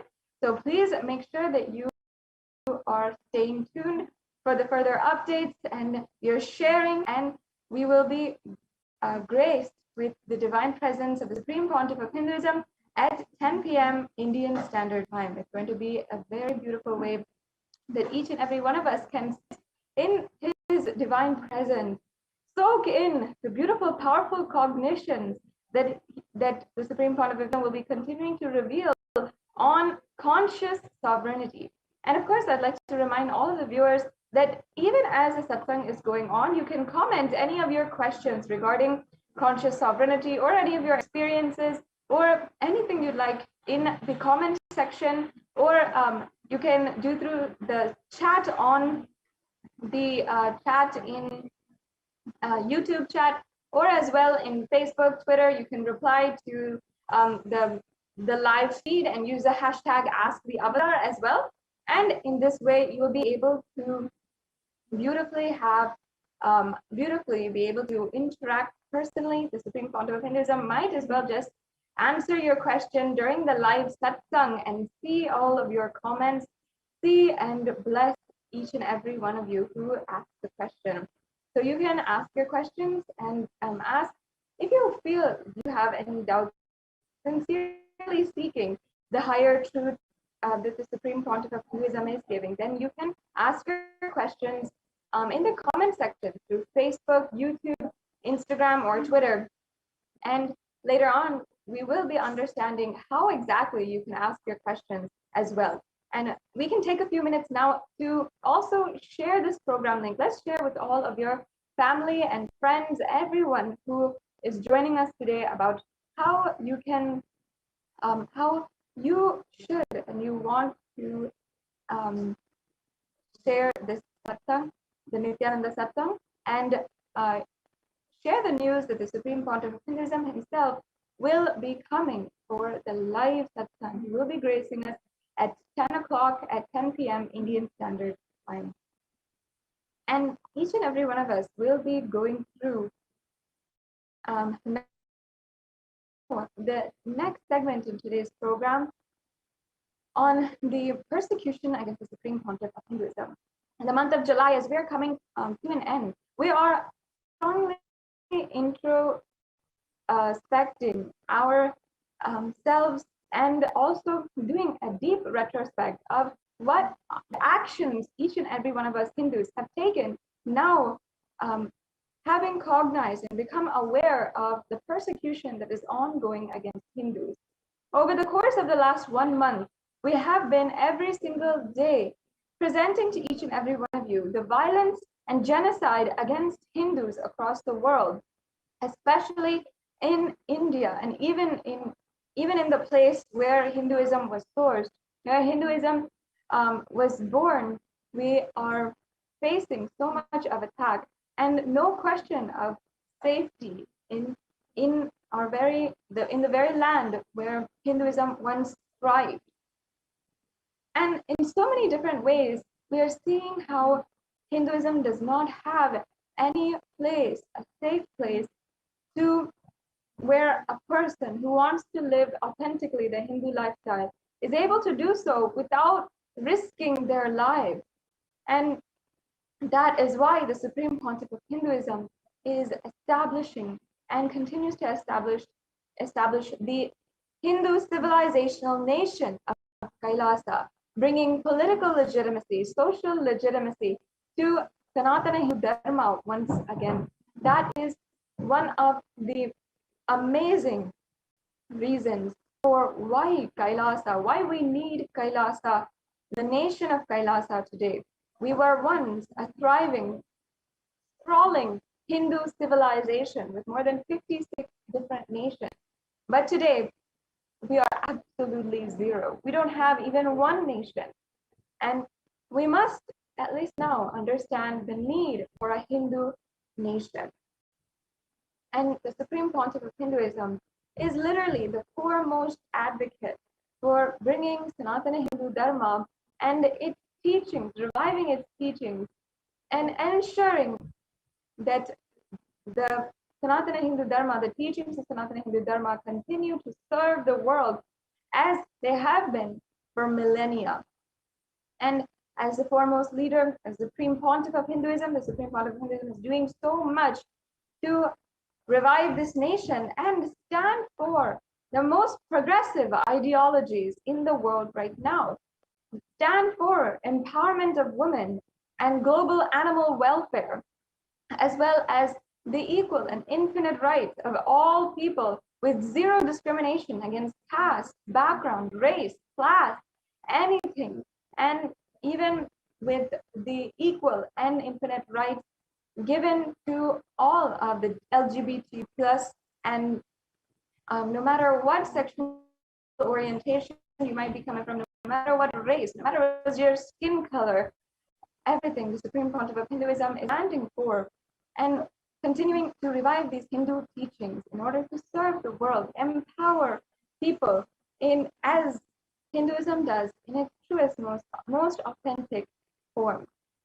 And from the very beginning of the mission, the Supreme Pontiff of Hinduism, from the very beginning of this venture, this absolutely impressive and tremendous revival of Sanatana Hindu Dharma through the revival of the nation of Kailasa, the Supreme Pontiff of Hinduism has been continuously standing for, giving a strong stance and supporting the right in Sanatana Hindu Dharma for all women to be empowered infinitely, to be empowered for their infinite consciousness.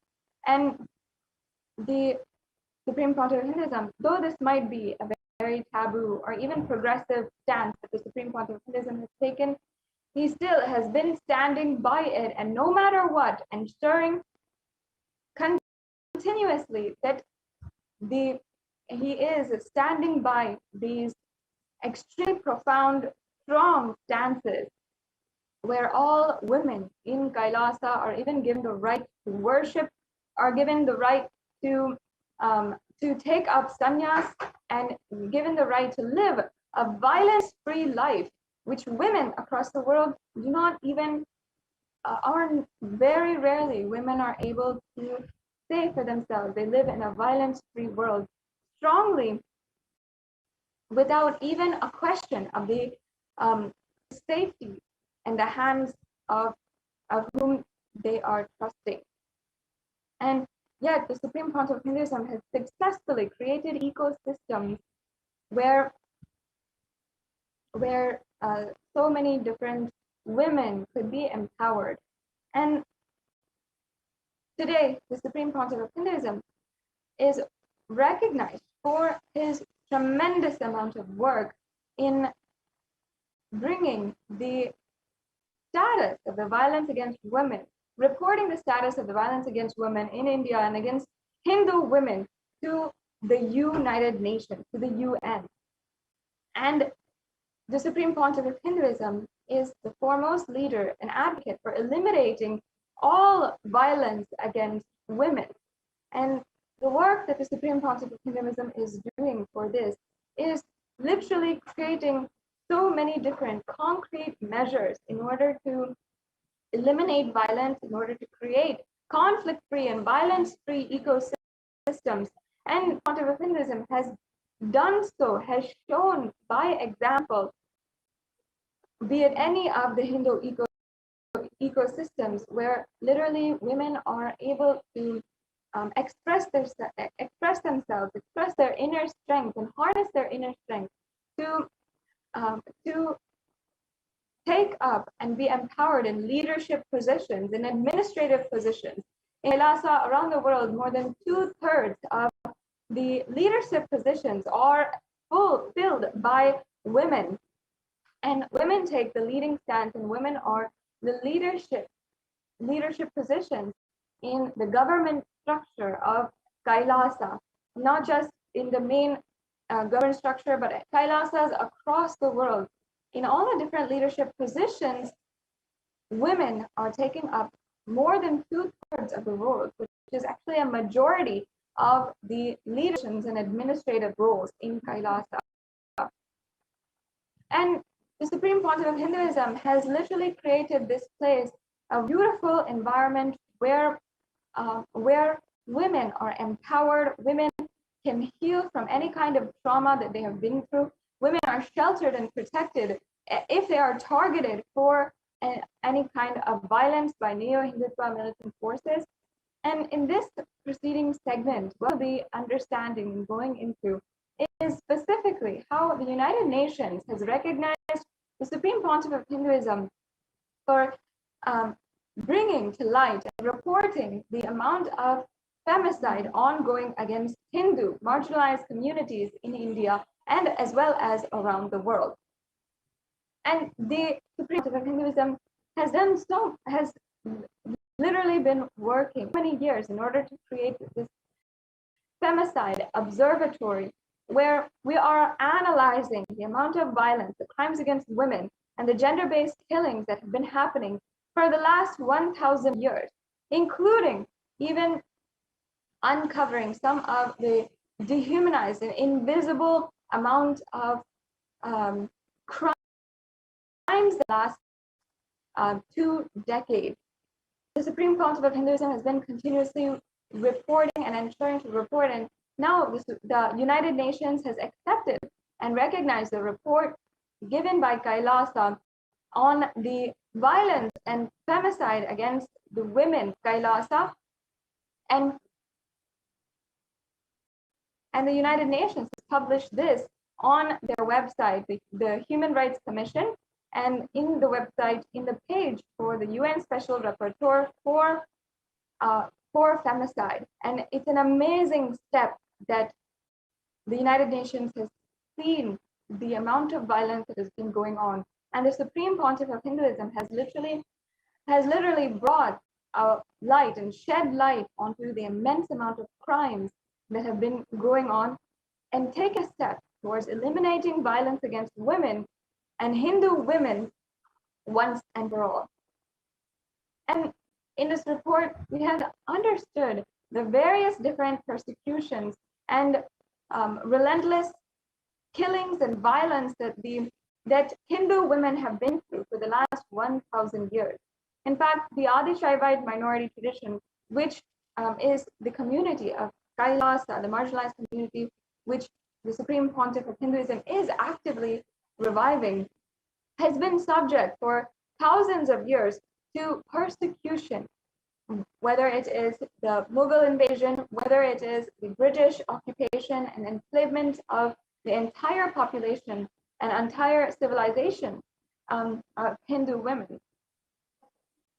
And not only that, the Hindu women have been subject to the most horrifying different kinds of violence that now finally we are able to show the international audience and tell the international audience the truth of what has been happening, whether it is the persecution by politically owned media or the violence of sexual objectification of the women, Hindu women of Kailasa, or the fact that there is absolutely no recourse, no legal recourse in India, or the persecution of Hindu nuns by the state, or the violence by neo-Hindutva militant forces and targeted against Hindu women specifically, and strategized to be using these Hindu women as weapons against the Supreme Pontiff of Hinduism himself. And there have been so many different acts of violence over the years. And I myself, as a woman and even as a child, having been brought up in this community, have seen with my own eyes the amount that the Supreme Pontiff of Hinduism has undergone, has sacrificed literally to ensure that an ecosystem is established to protect Hindu women and to empower Hindu women. whether we see in 2012, in 2010, of course, before that, in 2012, in 2014, 2015, 2017, no matter what, we have seen the genocide and attacks against the Adinams across Kailasas, in every single Kailasa in India. There isn't even one Adinam or even one Hindu sannyasi and Hindu women sannyasi in the order of the Nityananda order of sannyasi that has not been through this kind of extreme violence by the neo-Hindutva militant forces. And I myself was shocked to see and hear the stories of so many different women who have undergone the extent of violence against themselves, their person, their character in the media, absolutely being decharacterized and sexually objectified in the media, in front and in the face of the whole public who knows you and starts to shun you and shame you for nothing but taking up this lifestyle of non-violence and service to the world. Over just a course of 5 years, I have literally been able to see how so many women sannyasis, the Hindu women, who have selflessly taken up this lifestyle of service to the whole world and wanted to be devoted and devotedly live with the supreme concept of Hinduism, in the lifestyle that the supreme concept of Hinduism is teaching, and not being able to do so because of the acts of violence that has been continuously targeted and attacked against Adinams and people inside of Kailasa. And we've seen this in several different ways. If we see first and foremost the ways that the neo-Hindutva militant forces have been attacking the women of Kailasa primarily, for which we have tons of evidence, but still no legal recourse, is the persecution by politically owned media. And it started with the sensational screening and manufacture of misinformation and hate speech, marginalizing the minority communities and especially targeting Hindu women. And this is by using the deep fake and morphing technologies that is available to many different neo-Hindutva militant forces to target Hindu women, especially 2010, when a fabricated video of AMT actress Ranjita was broadcasted in order to defame her character, destroy her entire career, and delegitimize her guru and our beloved guru, the supreme pontiff of Hinduism. And new Hindutva affiliated media published articles with morphed pictures, with fake and fabricated videos, and articles of fake interviews of even ASMT and the children of Kailasa. For example, in 2017, the articles were published morphing the pictures of a 16-year-old child and 16-year-old girl who was a Nityananda Gurukul Balasans, morphing her picture and putting that on the bodies of actresses and pornographic actresses, and even faking interviews with this very 16-year-old girl. And not only that, completely demoralizing and characterizing her as for what she stands for, making her absolutely afraid of what could happen, and even her lifestyle choices.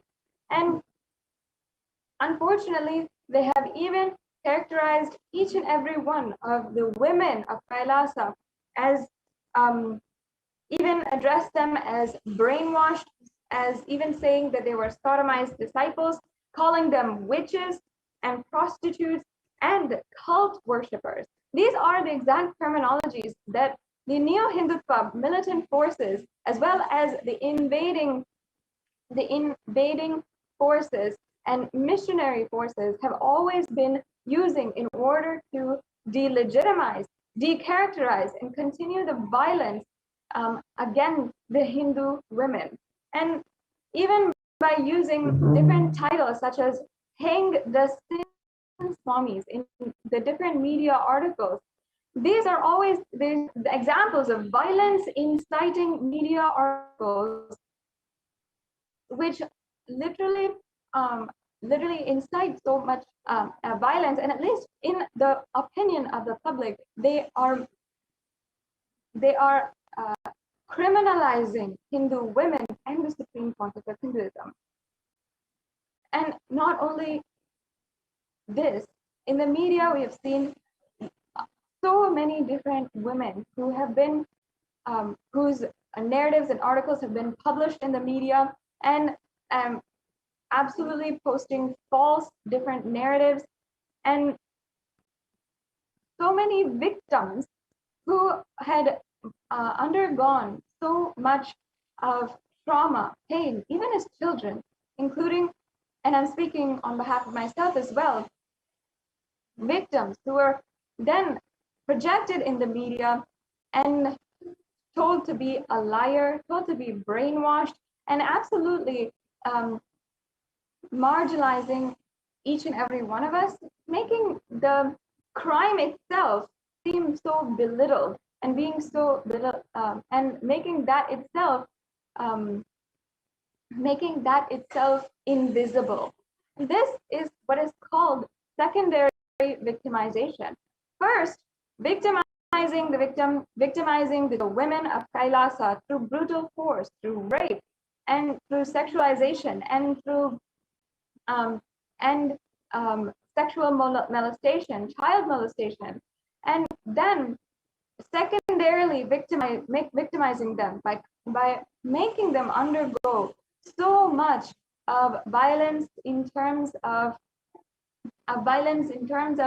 the amount of questioning that they have to go through by the media, interrogation that is absolutely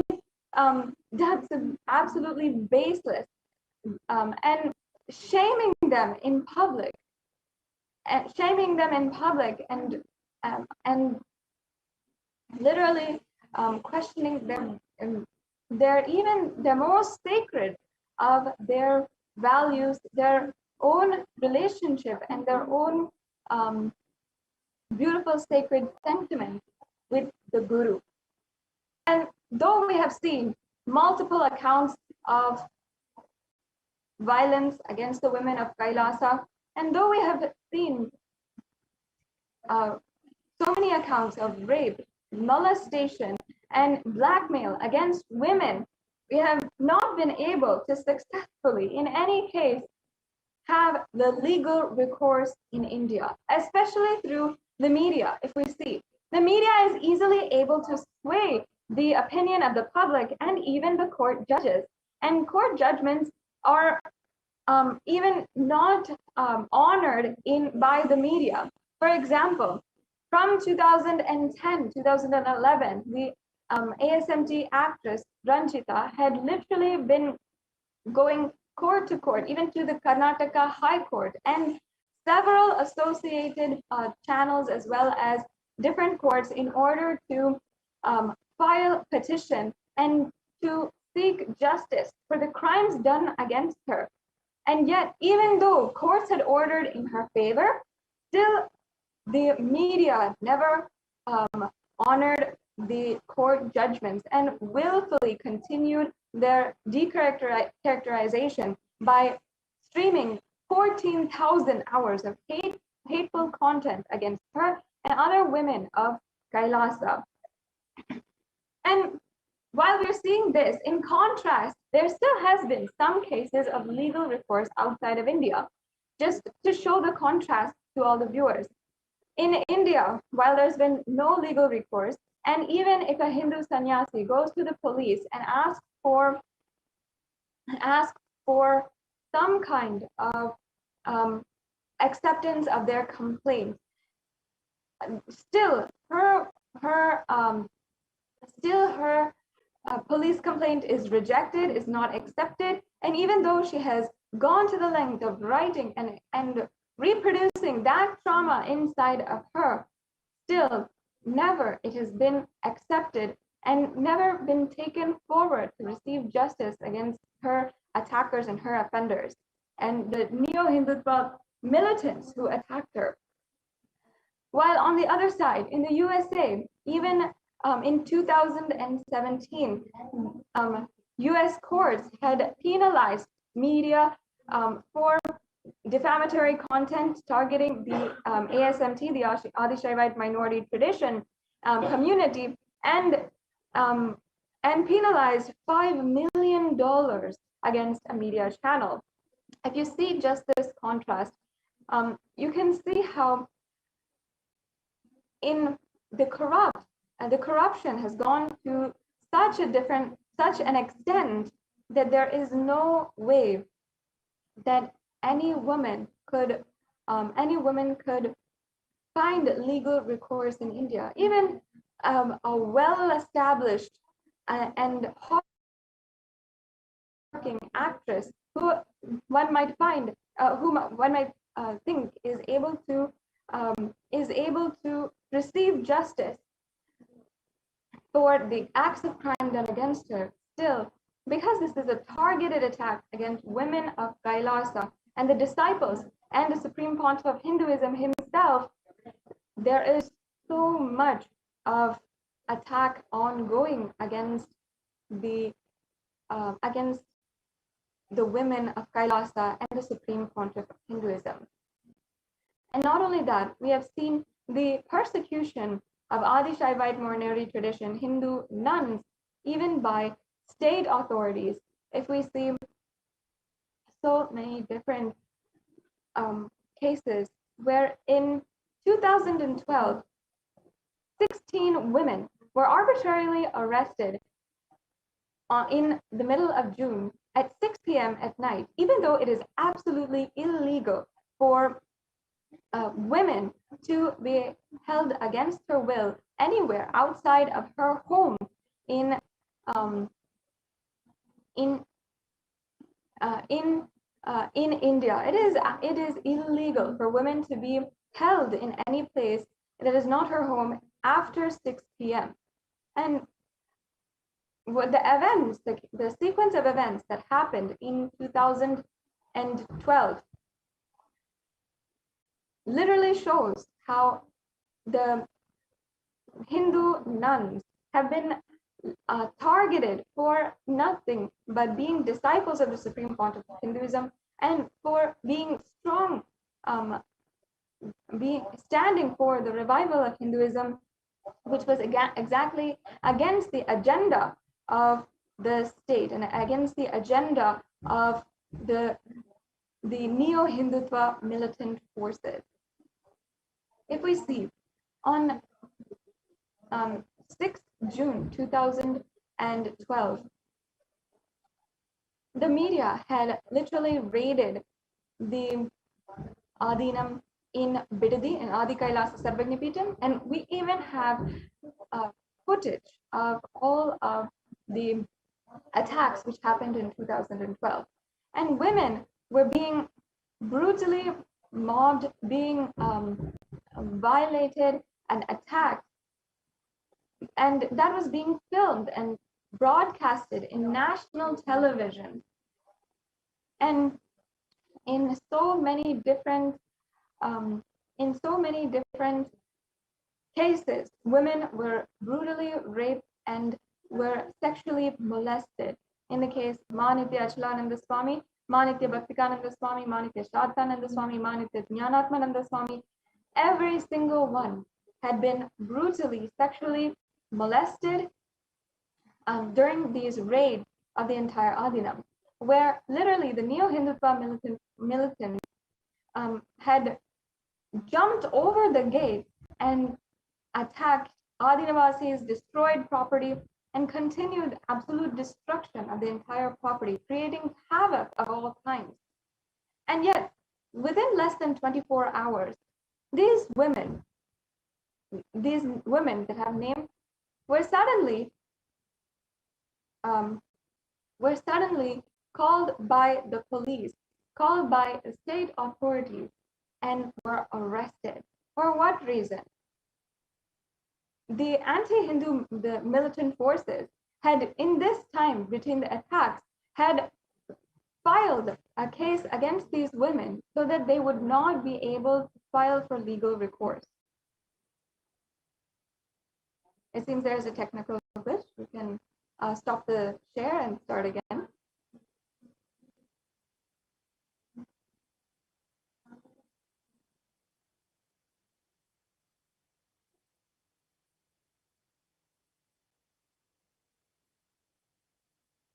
Yes.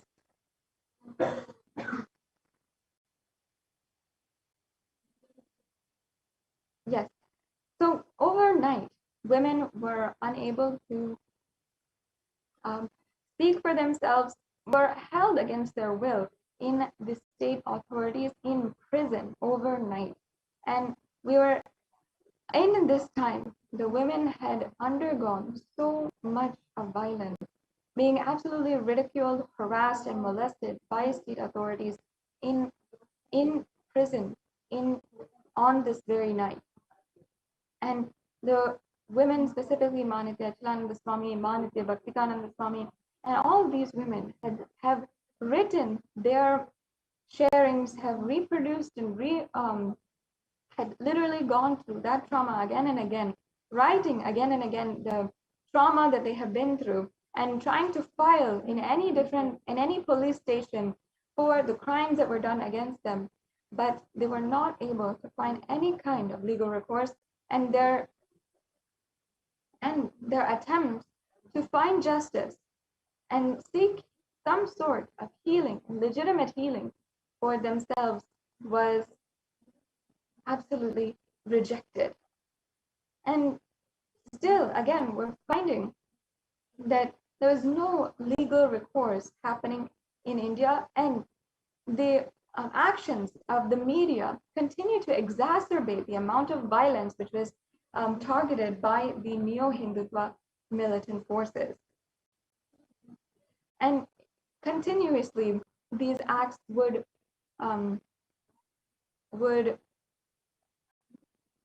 again and again be exaggerated and start to escalate.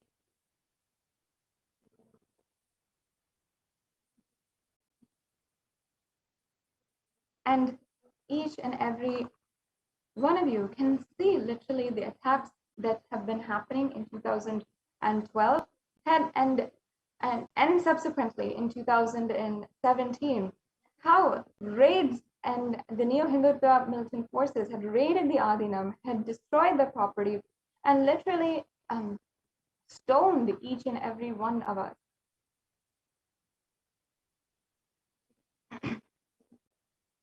And continuously, there was never any legal recourse for what had happened.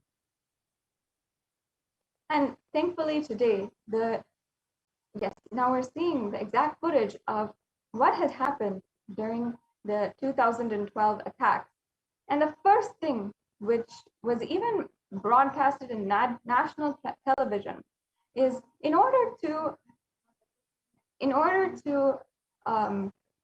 tell the truth to the media of the allegations that were recently filed and recently being spread in the media on the allegations of rape against the Supreme Pontiff of Hinduism, where we were producing the medical reports of the so-called victim, and in that press meet where we were producing the truth about the baseless allegations against the Supreme Pontiff of Hinduism, a neo-Hindutva militant leader had attempted to breach the security of the Supreme Pontiff of Hinduism and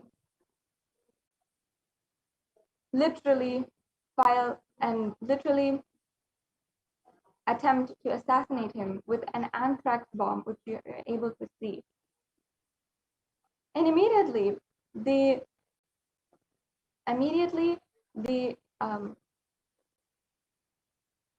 security had immediately leaped up in order to secure the Supreme Pontiff of Hinduism and guide him to security. And now you can see the women of Kailasa being subject to the most brutal acts of violence against them, whether it's molestation or molestation and brutal assault against them. And within just a matter of a few minutes, within just 15 to 20 minutes, the neo-Hindutva militants had executed the next stage in their elaborate plan to literally take down and destroy the work of the Supreme Pontiff of Hinduism. Within a few minutes, the neo-Hindutva militant forces had raided the Adinam and literally had jumped over the gate, and they had employed the Navanirmana Sena in order to execute their acts of violence. And that night, even the administrators of the Adi Kailasa Sarvigna Peetham were attacked and needed to be rushed to the hospital. And numerous women were all brutally assaulted and molested during these raids.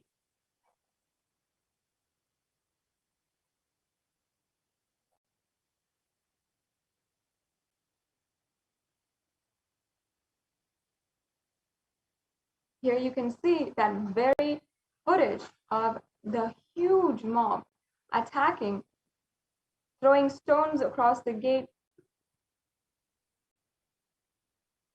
and jumping over the gate and literally beating and using brute violence against the administrators and the Adi Navasis of Kailasa. And you can see even women absolutely defenseless against the mob that had raided the Adinam.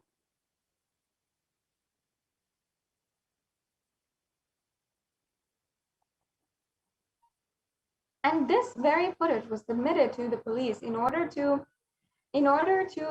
seek justice for what had happened against this female sannyasi. However, still today there is no justice which has been delivered from the complaints that were filed, and still today those cases are held up in court and not finding the justice against the people, the people who had literally been attacking these innocent Hindu sannyasis. And as you can see here, the administrators of Adi Kailasa Sarvigna Peetham, having been attacked, needed to be rushed to the hospital and were bleeding profusely from the head and needed to have immediate medical attention and medical procedures done on them in order to save their life. And yet, still in the media, no matter what, there's been always only hateful content which has never shown the truth of what is going on.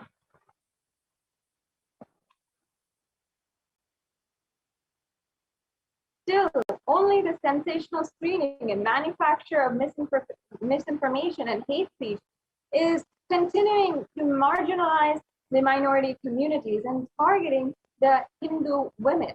And especially, this is using deepfake technology and the different morphing technologies, and still that is being done against the Supreme Court of Hinduism and the women of Kailasa.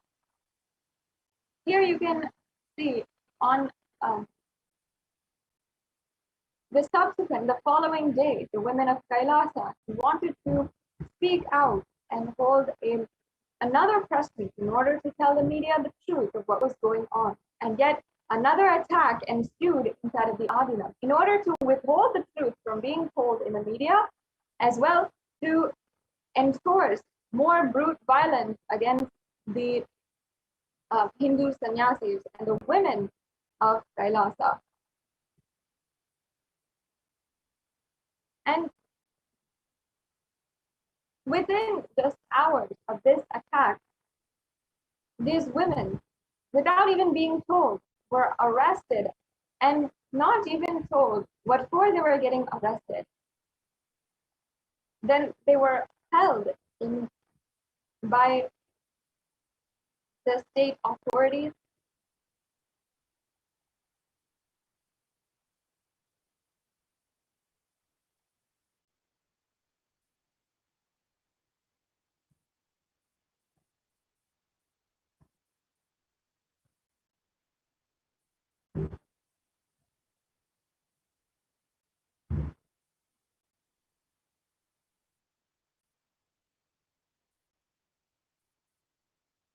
And literally, day after day, these women of Kailasa had to undergo the worst kind of violence. In 2012, the government acts against the minority, the Kailasa, was specifically extreme. How within a few days, the Supreme Pontiff of Hinduism was illegally arrested, and subsequently, the CI of Karnataka had declared that the Adinam be sealed entirely and taken over by the government, which is absolutely illegal. And then Adinam was literally sealed, and inside of the Adinam, police enforcement was used in order to continue to detain the Adinavasis, the residents of the Adinam, and the residents of Kailasa were denied even food and basic human rights in order to survive. And especially the children of Kailasa were absolutely traumatized by the amount of violence ongoing.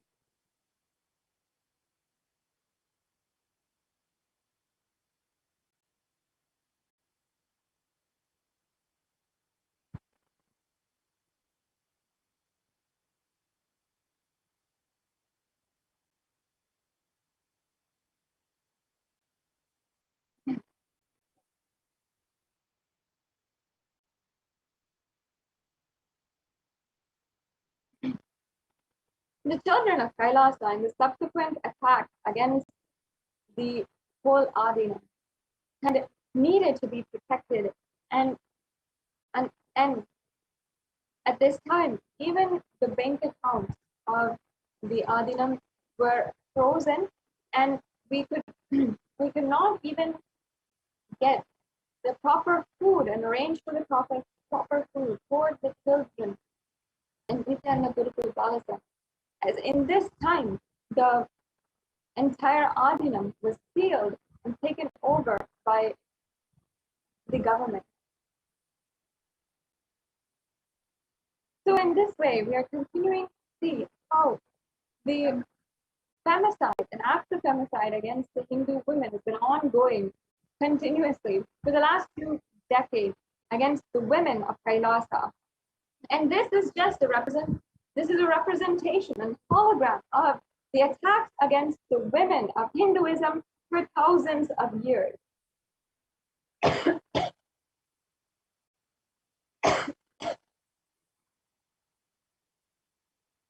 And we have been seeing the persecution by politically owned media the violent sexual objectification of the ASMC Hindu women, the nuns, and the girls, and how there's been no legal recourse in India, and the persecution of the ASMC Hindu nuns by state authorities as well. And this started, once again, with this sensational screening and manufacture of misinformation and hate speech, which was marginalizing the Hindu minority communities and targeting especially the women with the use of deep fake technology and morphing of pictures and videos. Especially this, the criminal activities of the Neo-Hindutva militant forces surfaced in 2010 when a fabricated video was broadcasted on national television of the ASMC actress Ranjita and was repeatedly played and sensationally broadcast to defame her character and delegitimize her guru, delegitimize the supreme pontiff of Hinduism. And Neo-Hindutva affiliated media then published articles again and again with over 14,000 hours of footage of hate speech being broadcasted on the media, and tens of thousands of media articles as well being published as well, and different kinds of decharacterization and assassination of the character by using phrasing such as sodomized disciples, brainwashed witches, and prostitutes, literally, and also saying by using these prejudicial narratives, they would always project the entire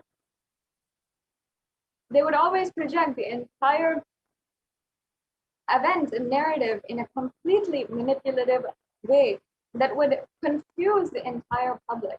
Even though majority of the public saw the Supreme Pontiff of Hinduism and followed the Supreme Pontiff of Hinduism as a guru, who were devoted and were devoted Hindus, the media's strategy was to confuse and silence the public in order and be confuse and silence the public in order to continue the silence and to ensure that their acts of violence will continue on. In this way, we have seen how so many different people have had acts of violence done against them. And here you can see the illegal arrest of the women sannyasis, where they were not even told why they were being arrested or what was going on. And they were subject to the worst kind of ridicule, harassment, molestation in the hands of the authorities. And they were not giving any kind of choice as to what they could do, not given any kind of clarity or legal aid even to help themselves and to aid themselves, and even treated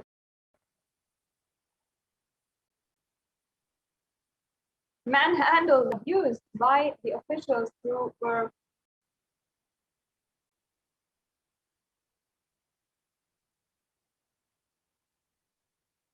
handling them. And this is evidence of the continued persecution of the ASMT Hindu nuns and the children by state authorities.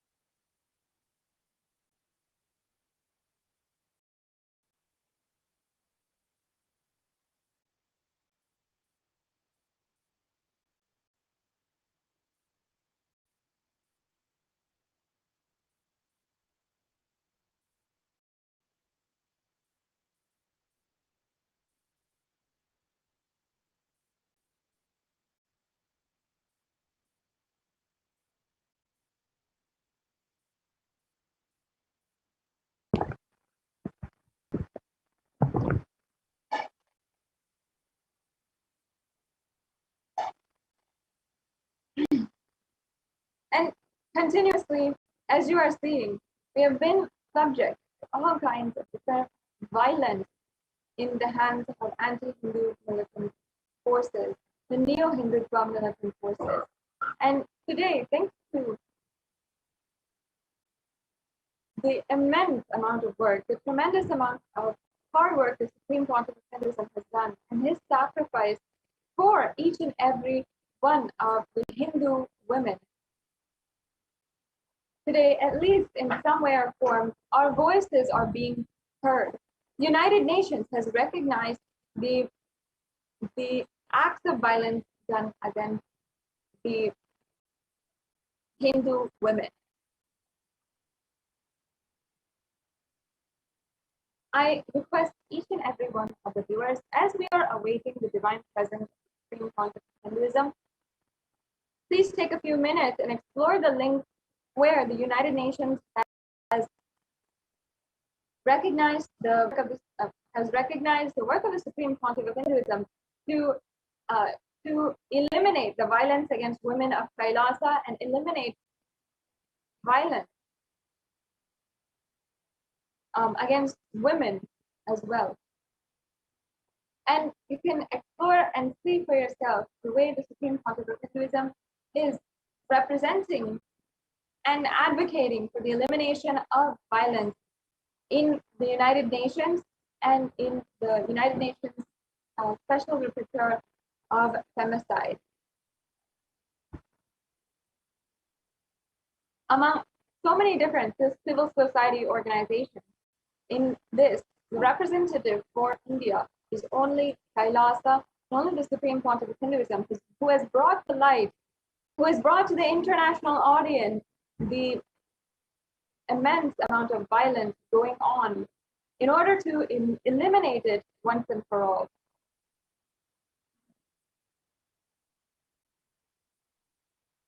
Even though the Supreme Pontiff of Hinduism himself has undergone so much and himself been in the hands of the neo-Hindutva militant forces, literally inches away from being assassinated himself,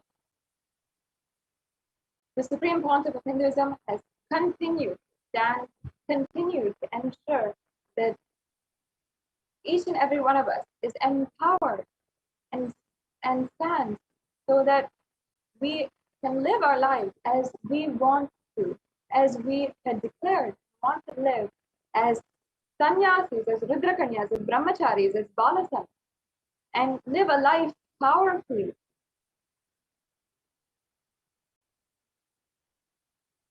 This is terrifying footage of the Supreme Pontiff of Hinduism being handled by the mob and literally inches away from an assassination attempt that might have been successful.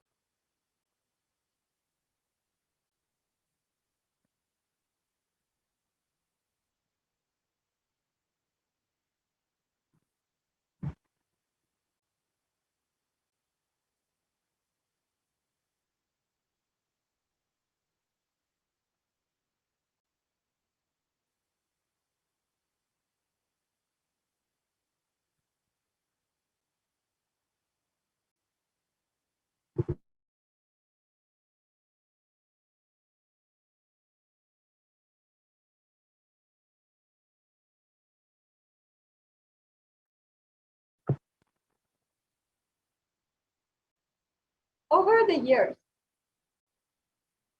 whether it is from 2010, 2012, 2017, or 2018, every single year, month after month, we have been seeing brutal attacks against the Supreme Pontiff himself and the attacks against the women of Kailasa. Even until recently, a bioweapon was launched and deployed against the Adi Kailasa Sarvagna Peetham. And the neo-Hindutva militant forces are still trying their best in order to destroy the mission of Hindu. And continuously, by targeting the women Kailasa, the women and children of Kailasa,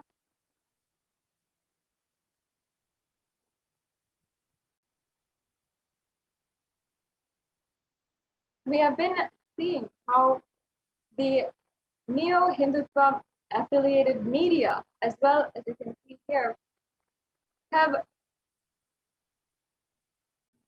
published articles with pictures of the ASMT Hindu nuns as well as the children, and literally used captions such as sodomized disciples, and they targeted ASMT minor girls by publishing pictures and morphing them in national newspapers.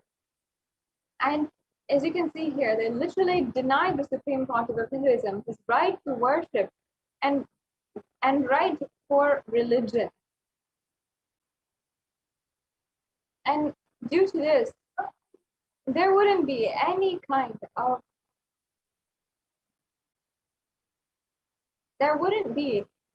religious leader in any different sense, in every different religion, in any different country, who would be treated in such a foul and dehumanizing way.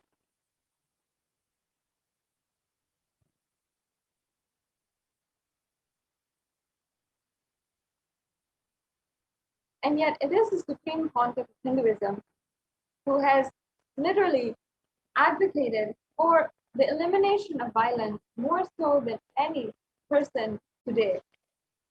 And today, having been recognized by the United Nations and having this persecution recognized by the United Nations literally means so much for the movement that the Supreme Pontiff of Hinduism is doing to eliminate violence against women, where we are bringing to light and reporting the crimes and violence and femicide in marginalized communities and the indigenous Hindu women and the indigenous Hindu women who were subjugated and made invisible by misogynist, sexist groups for thousands of years.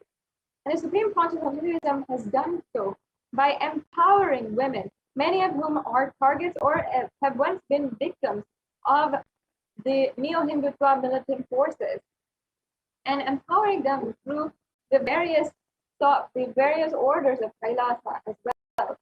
And the Supreme Pontiff of Hinduism has started and supported the research and studies undertaken to analyze femicide or gender-related killings against Hindu women in India, as well as against the global Hindu diaspora, as well as Supreme Pontiff of Hinduism has established concrete measures to improve support to victims of violence and protect these victims and prevent femicide overall. And the Supreme Pontiff of Hinduism has done literally the most in order to prevent femicide from happening by establishing these Hindu ecosystems which are absolutely violence-free. And by physically protecting the victims of or targets of the neo-Hindutva militant forces through the monasteries, through these peaceful shelters and places, safe havens for women to recover from trauma and undergo peaceful transformation while they're recovering as well. As well, the Supreme Pontiff of Hinduism has been empowering women with leadership roles and successfully even established more than 2/3 of the leadership positions in Kailasa being filled by women. The Supreme Pontiff of Hinduism has also ensured for reported practices and challenges in implementing an evidence-based response. And these reports are continuously being shown and told the world through the various different social media and through the as well through the Sri Kailasa Uniting Nations movement, the global initiative in order to bring peace to the world and work alongside the United Nations as well in bringing peace to the world and ending all gender-based violence. As well, the Supreme Pontiff of Hinduism has reported on the result of the analysis of femicide cases as well, by showing that there has been no legal recourse in several of these cases, and how there have been so many different reports of women who have not been able to get the legal recourse of for what they have been through and the trauma that they have been through. As well, the Supreme Pontiff of Hinduism has supported, provided guidance and empowerment to the victims and targets of these acts of violence by the neo-Hindutva militant forces, and has supported these to seek justice, seek healing, and allow for the legal recourse to happen for the crimes done against them.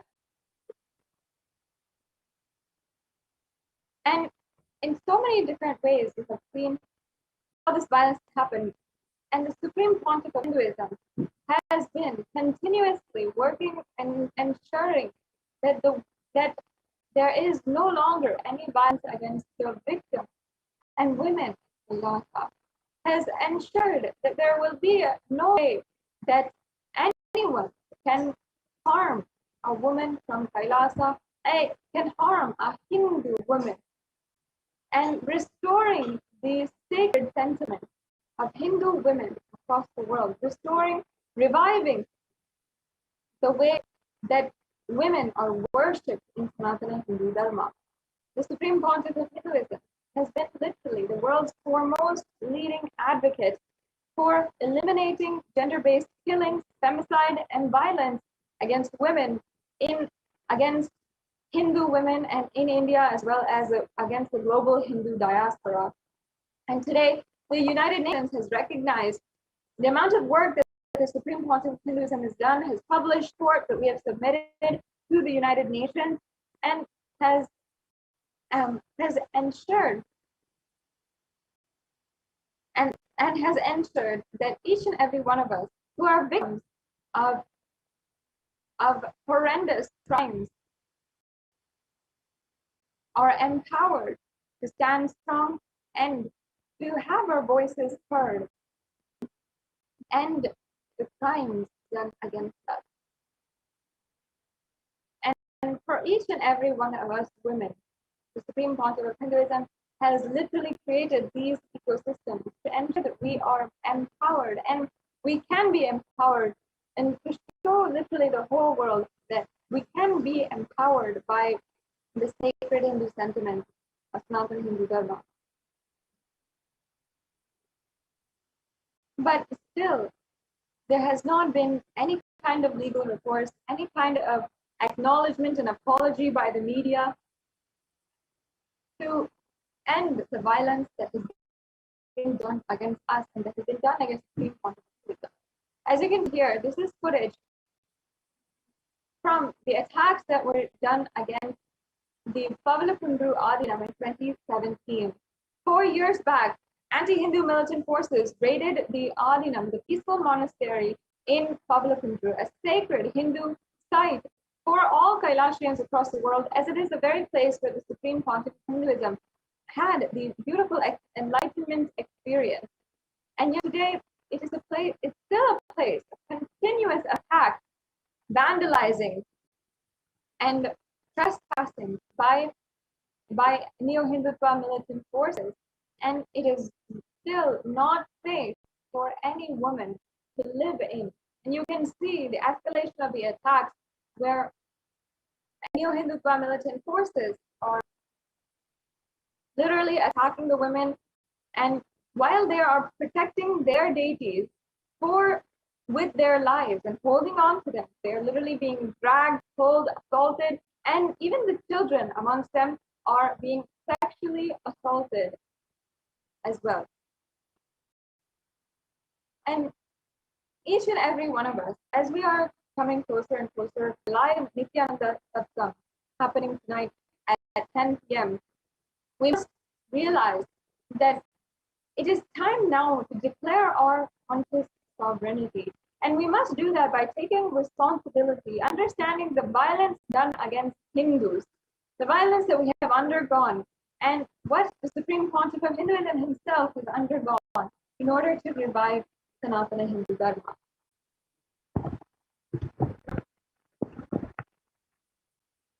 I encourage each and every one of you to share the link. You can find the link for the published page where the UN has recognized the persecution against the Supreme Pontiff of Hinduism on Facebook, on the official channel for Facebook, on Kailasa JGM Nityananda Paramashivam Facebook page. And you will also be able to share this program link as well. Let us share with as many people as possible and make sure that we are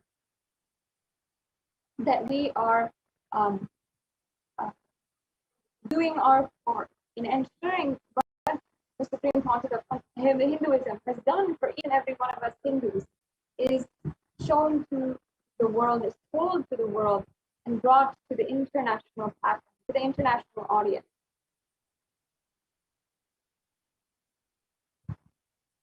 In just a few minutes, we'll be able to have the live darshan of the Supreme Pontiff of Hinduism. I know each and every one of you are awaiting that sincerely. And I encourage each and every one of you, you can also ask your questions on YouTube, Twitter, Facebook, on the different social media platforms. And during the live satsang, even interact with the Supreme Pontiff of Hinduism himself, and he may grace you with an answer and blessing for your question or your request, and your question might be read out loud during the Nityananda satsang as well. So we are just a few minutes away as well for the live Nityananda satsang. Let us share this satsang as we are getting prepared for the Nityananda satsang.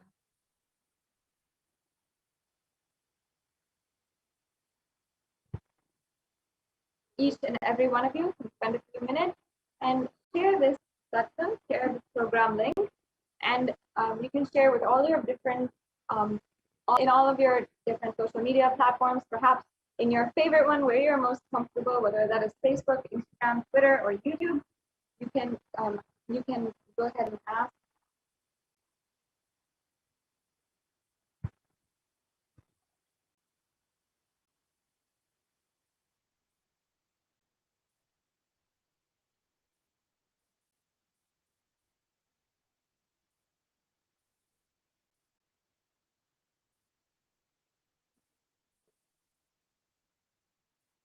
And in just a few minutes, we'll be starting to get prepared for the live Nityananda satsang.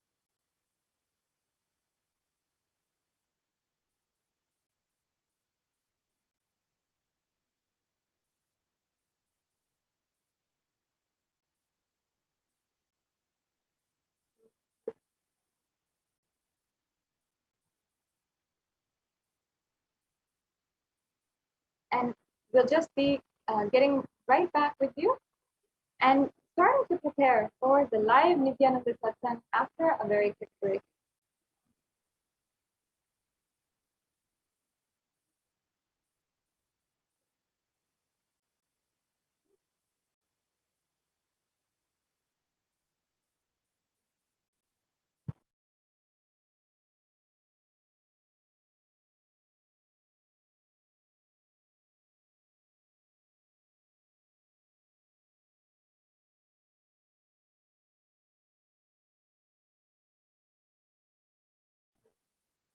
Yes, sorry for that technical glitch. Now, in just a few minutes, we'll be getting prepared for the live Nityananda satsang. And each and every one of you will be graced with the presence of the divine, the incarnation of Paramashiva himself, the Supreme Pontiff of Hinduism, and the Supreme Pontiff of Hinduism will be revealing to all of us the sacred truth from Sanatana Hindu Dharma on declaring our conscious sovereignty and being able to manifest our conscious sovereignty. You can take a few minutes now and share this satsang with all of your family, your friends. Let us take these few minutes and share with as many people as possible as we get ready for the Nityananda satsang. And as well, I'll be going through with you step by step how you can ask your questions if you would like to, and perhaps even have the grace and blessings of the Supreme Pontiff of Hinduism during the Nityananda satsang. So on YouTube, if you ask your question, you can join as a member of the YouTube channel, and the YouTube channel has more than 7,000 videos with more than 20,000 hours of content. And this is the various darshans, the dikshas, the beautiful different initiations by the Supreme Pontiff of Hinduism, the oneness capsules, and every solution that you want for your life, whether it is for fear, for lust, for greed, for jealousy, or for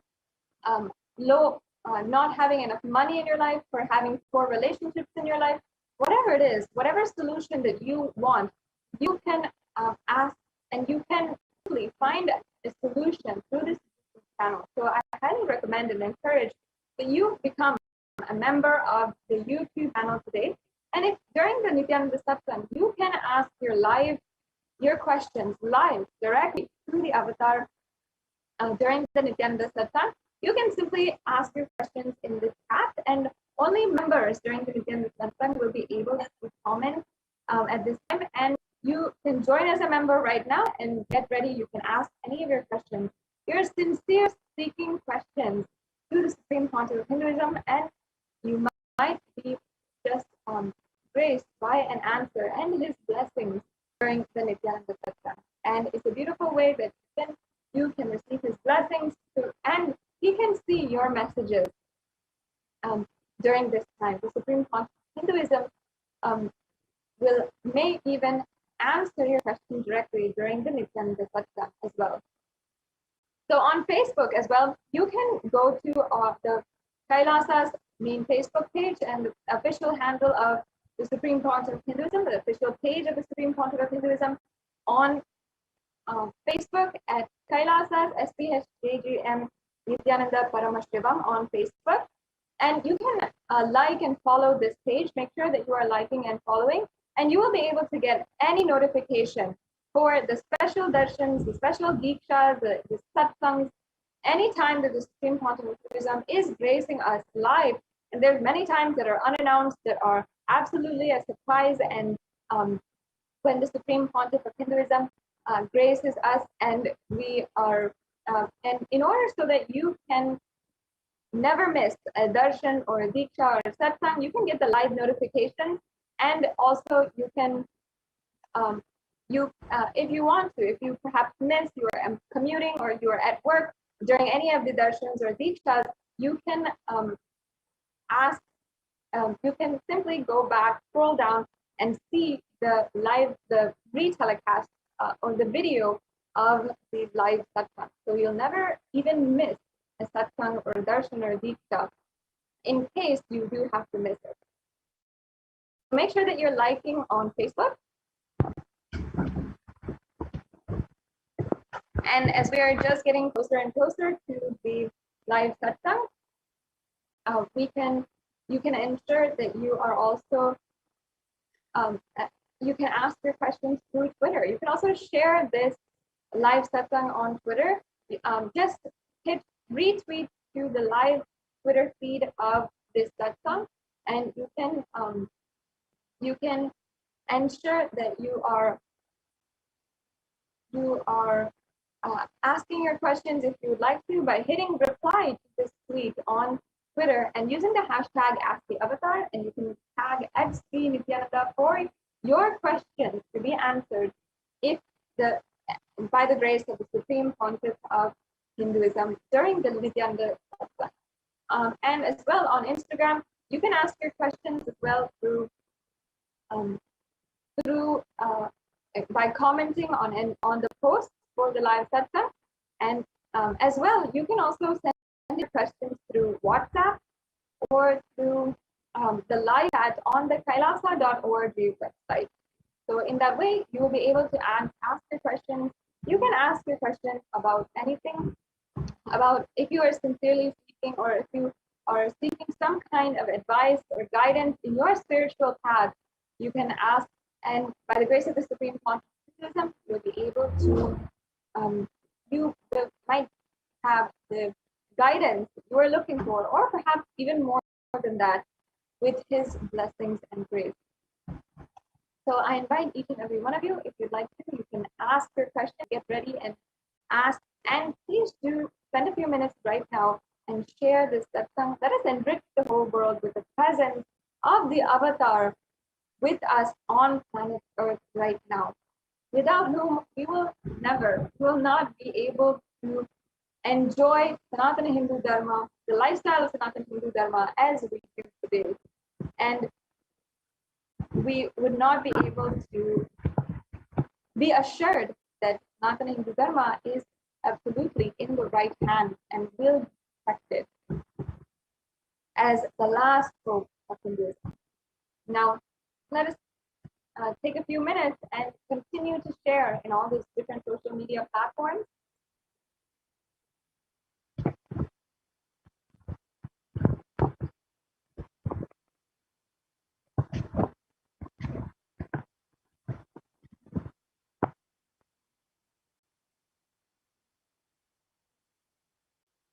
So spend a few minutes now and share in all the different social media platforms, and we will be in just a few minutes able to have the grace of the Supreme Pontiff of Hinduism and sit in his presence and imbibe the cognitions, the powerful cognitions that will be revealed directly from Kailasa, from Paramashiva himself.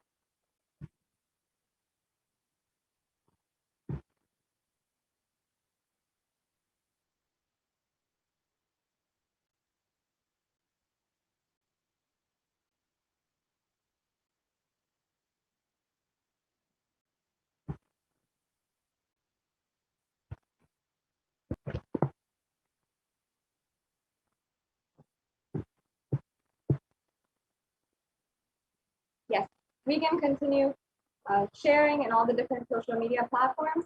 Soon, we will be able to be in the grace of the Supreme Pontiff of Hinduism. Let us now begin. Getting ready for the darshan of the Supreme Pontiff of Hinduism by entering into a brief meditation. Sit with your head, neck, and spine in a straight line. Breathe deeply, inhale and exhale, and with the divine remembrance of the Supreme Pontiff of Hinduism himself, now let us enter into this brief meditation before we are in the divine presence of the Supreme Pontiff of Hinduism himself, getting ready our inner space and preparing ourselves to receive the divine cognition, powerful cognitions from Paramashiva himself. So sit with your head, neck, and spine in straight line. Let us chant the Mahavakya. Invoke the powerful presence of Paramashiva in your inner space with the Mahavakya. Om Nityananda Paramashivoham. Let us now chant together. Om Nityananda Paramashivoham. Om Nityananda Paramashivoham. Om Nityananda Paramashivoham.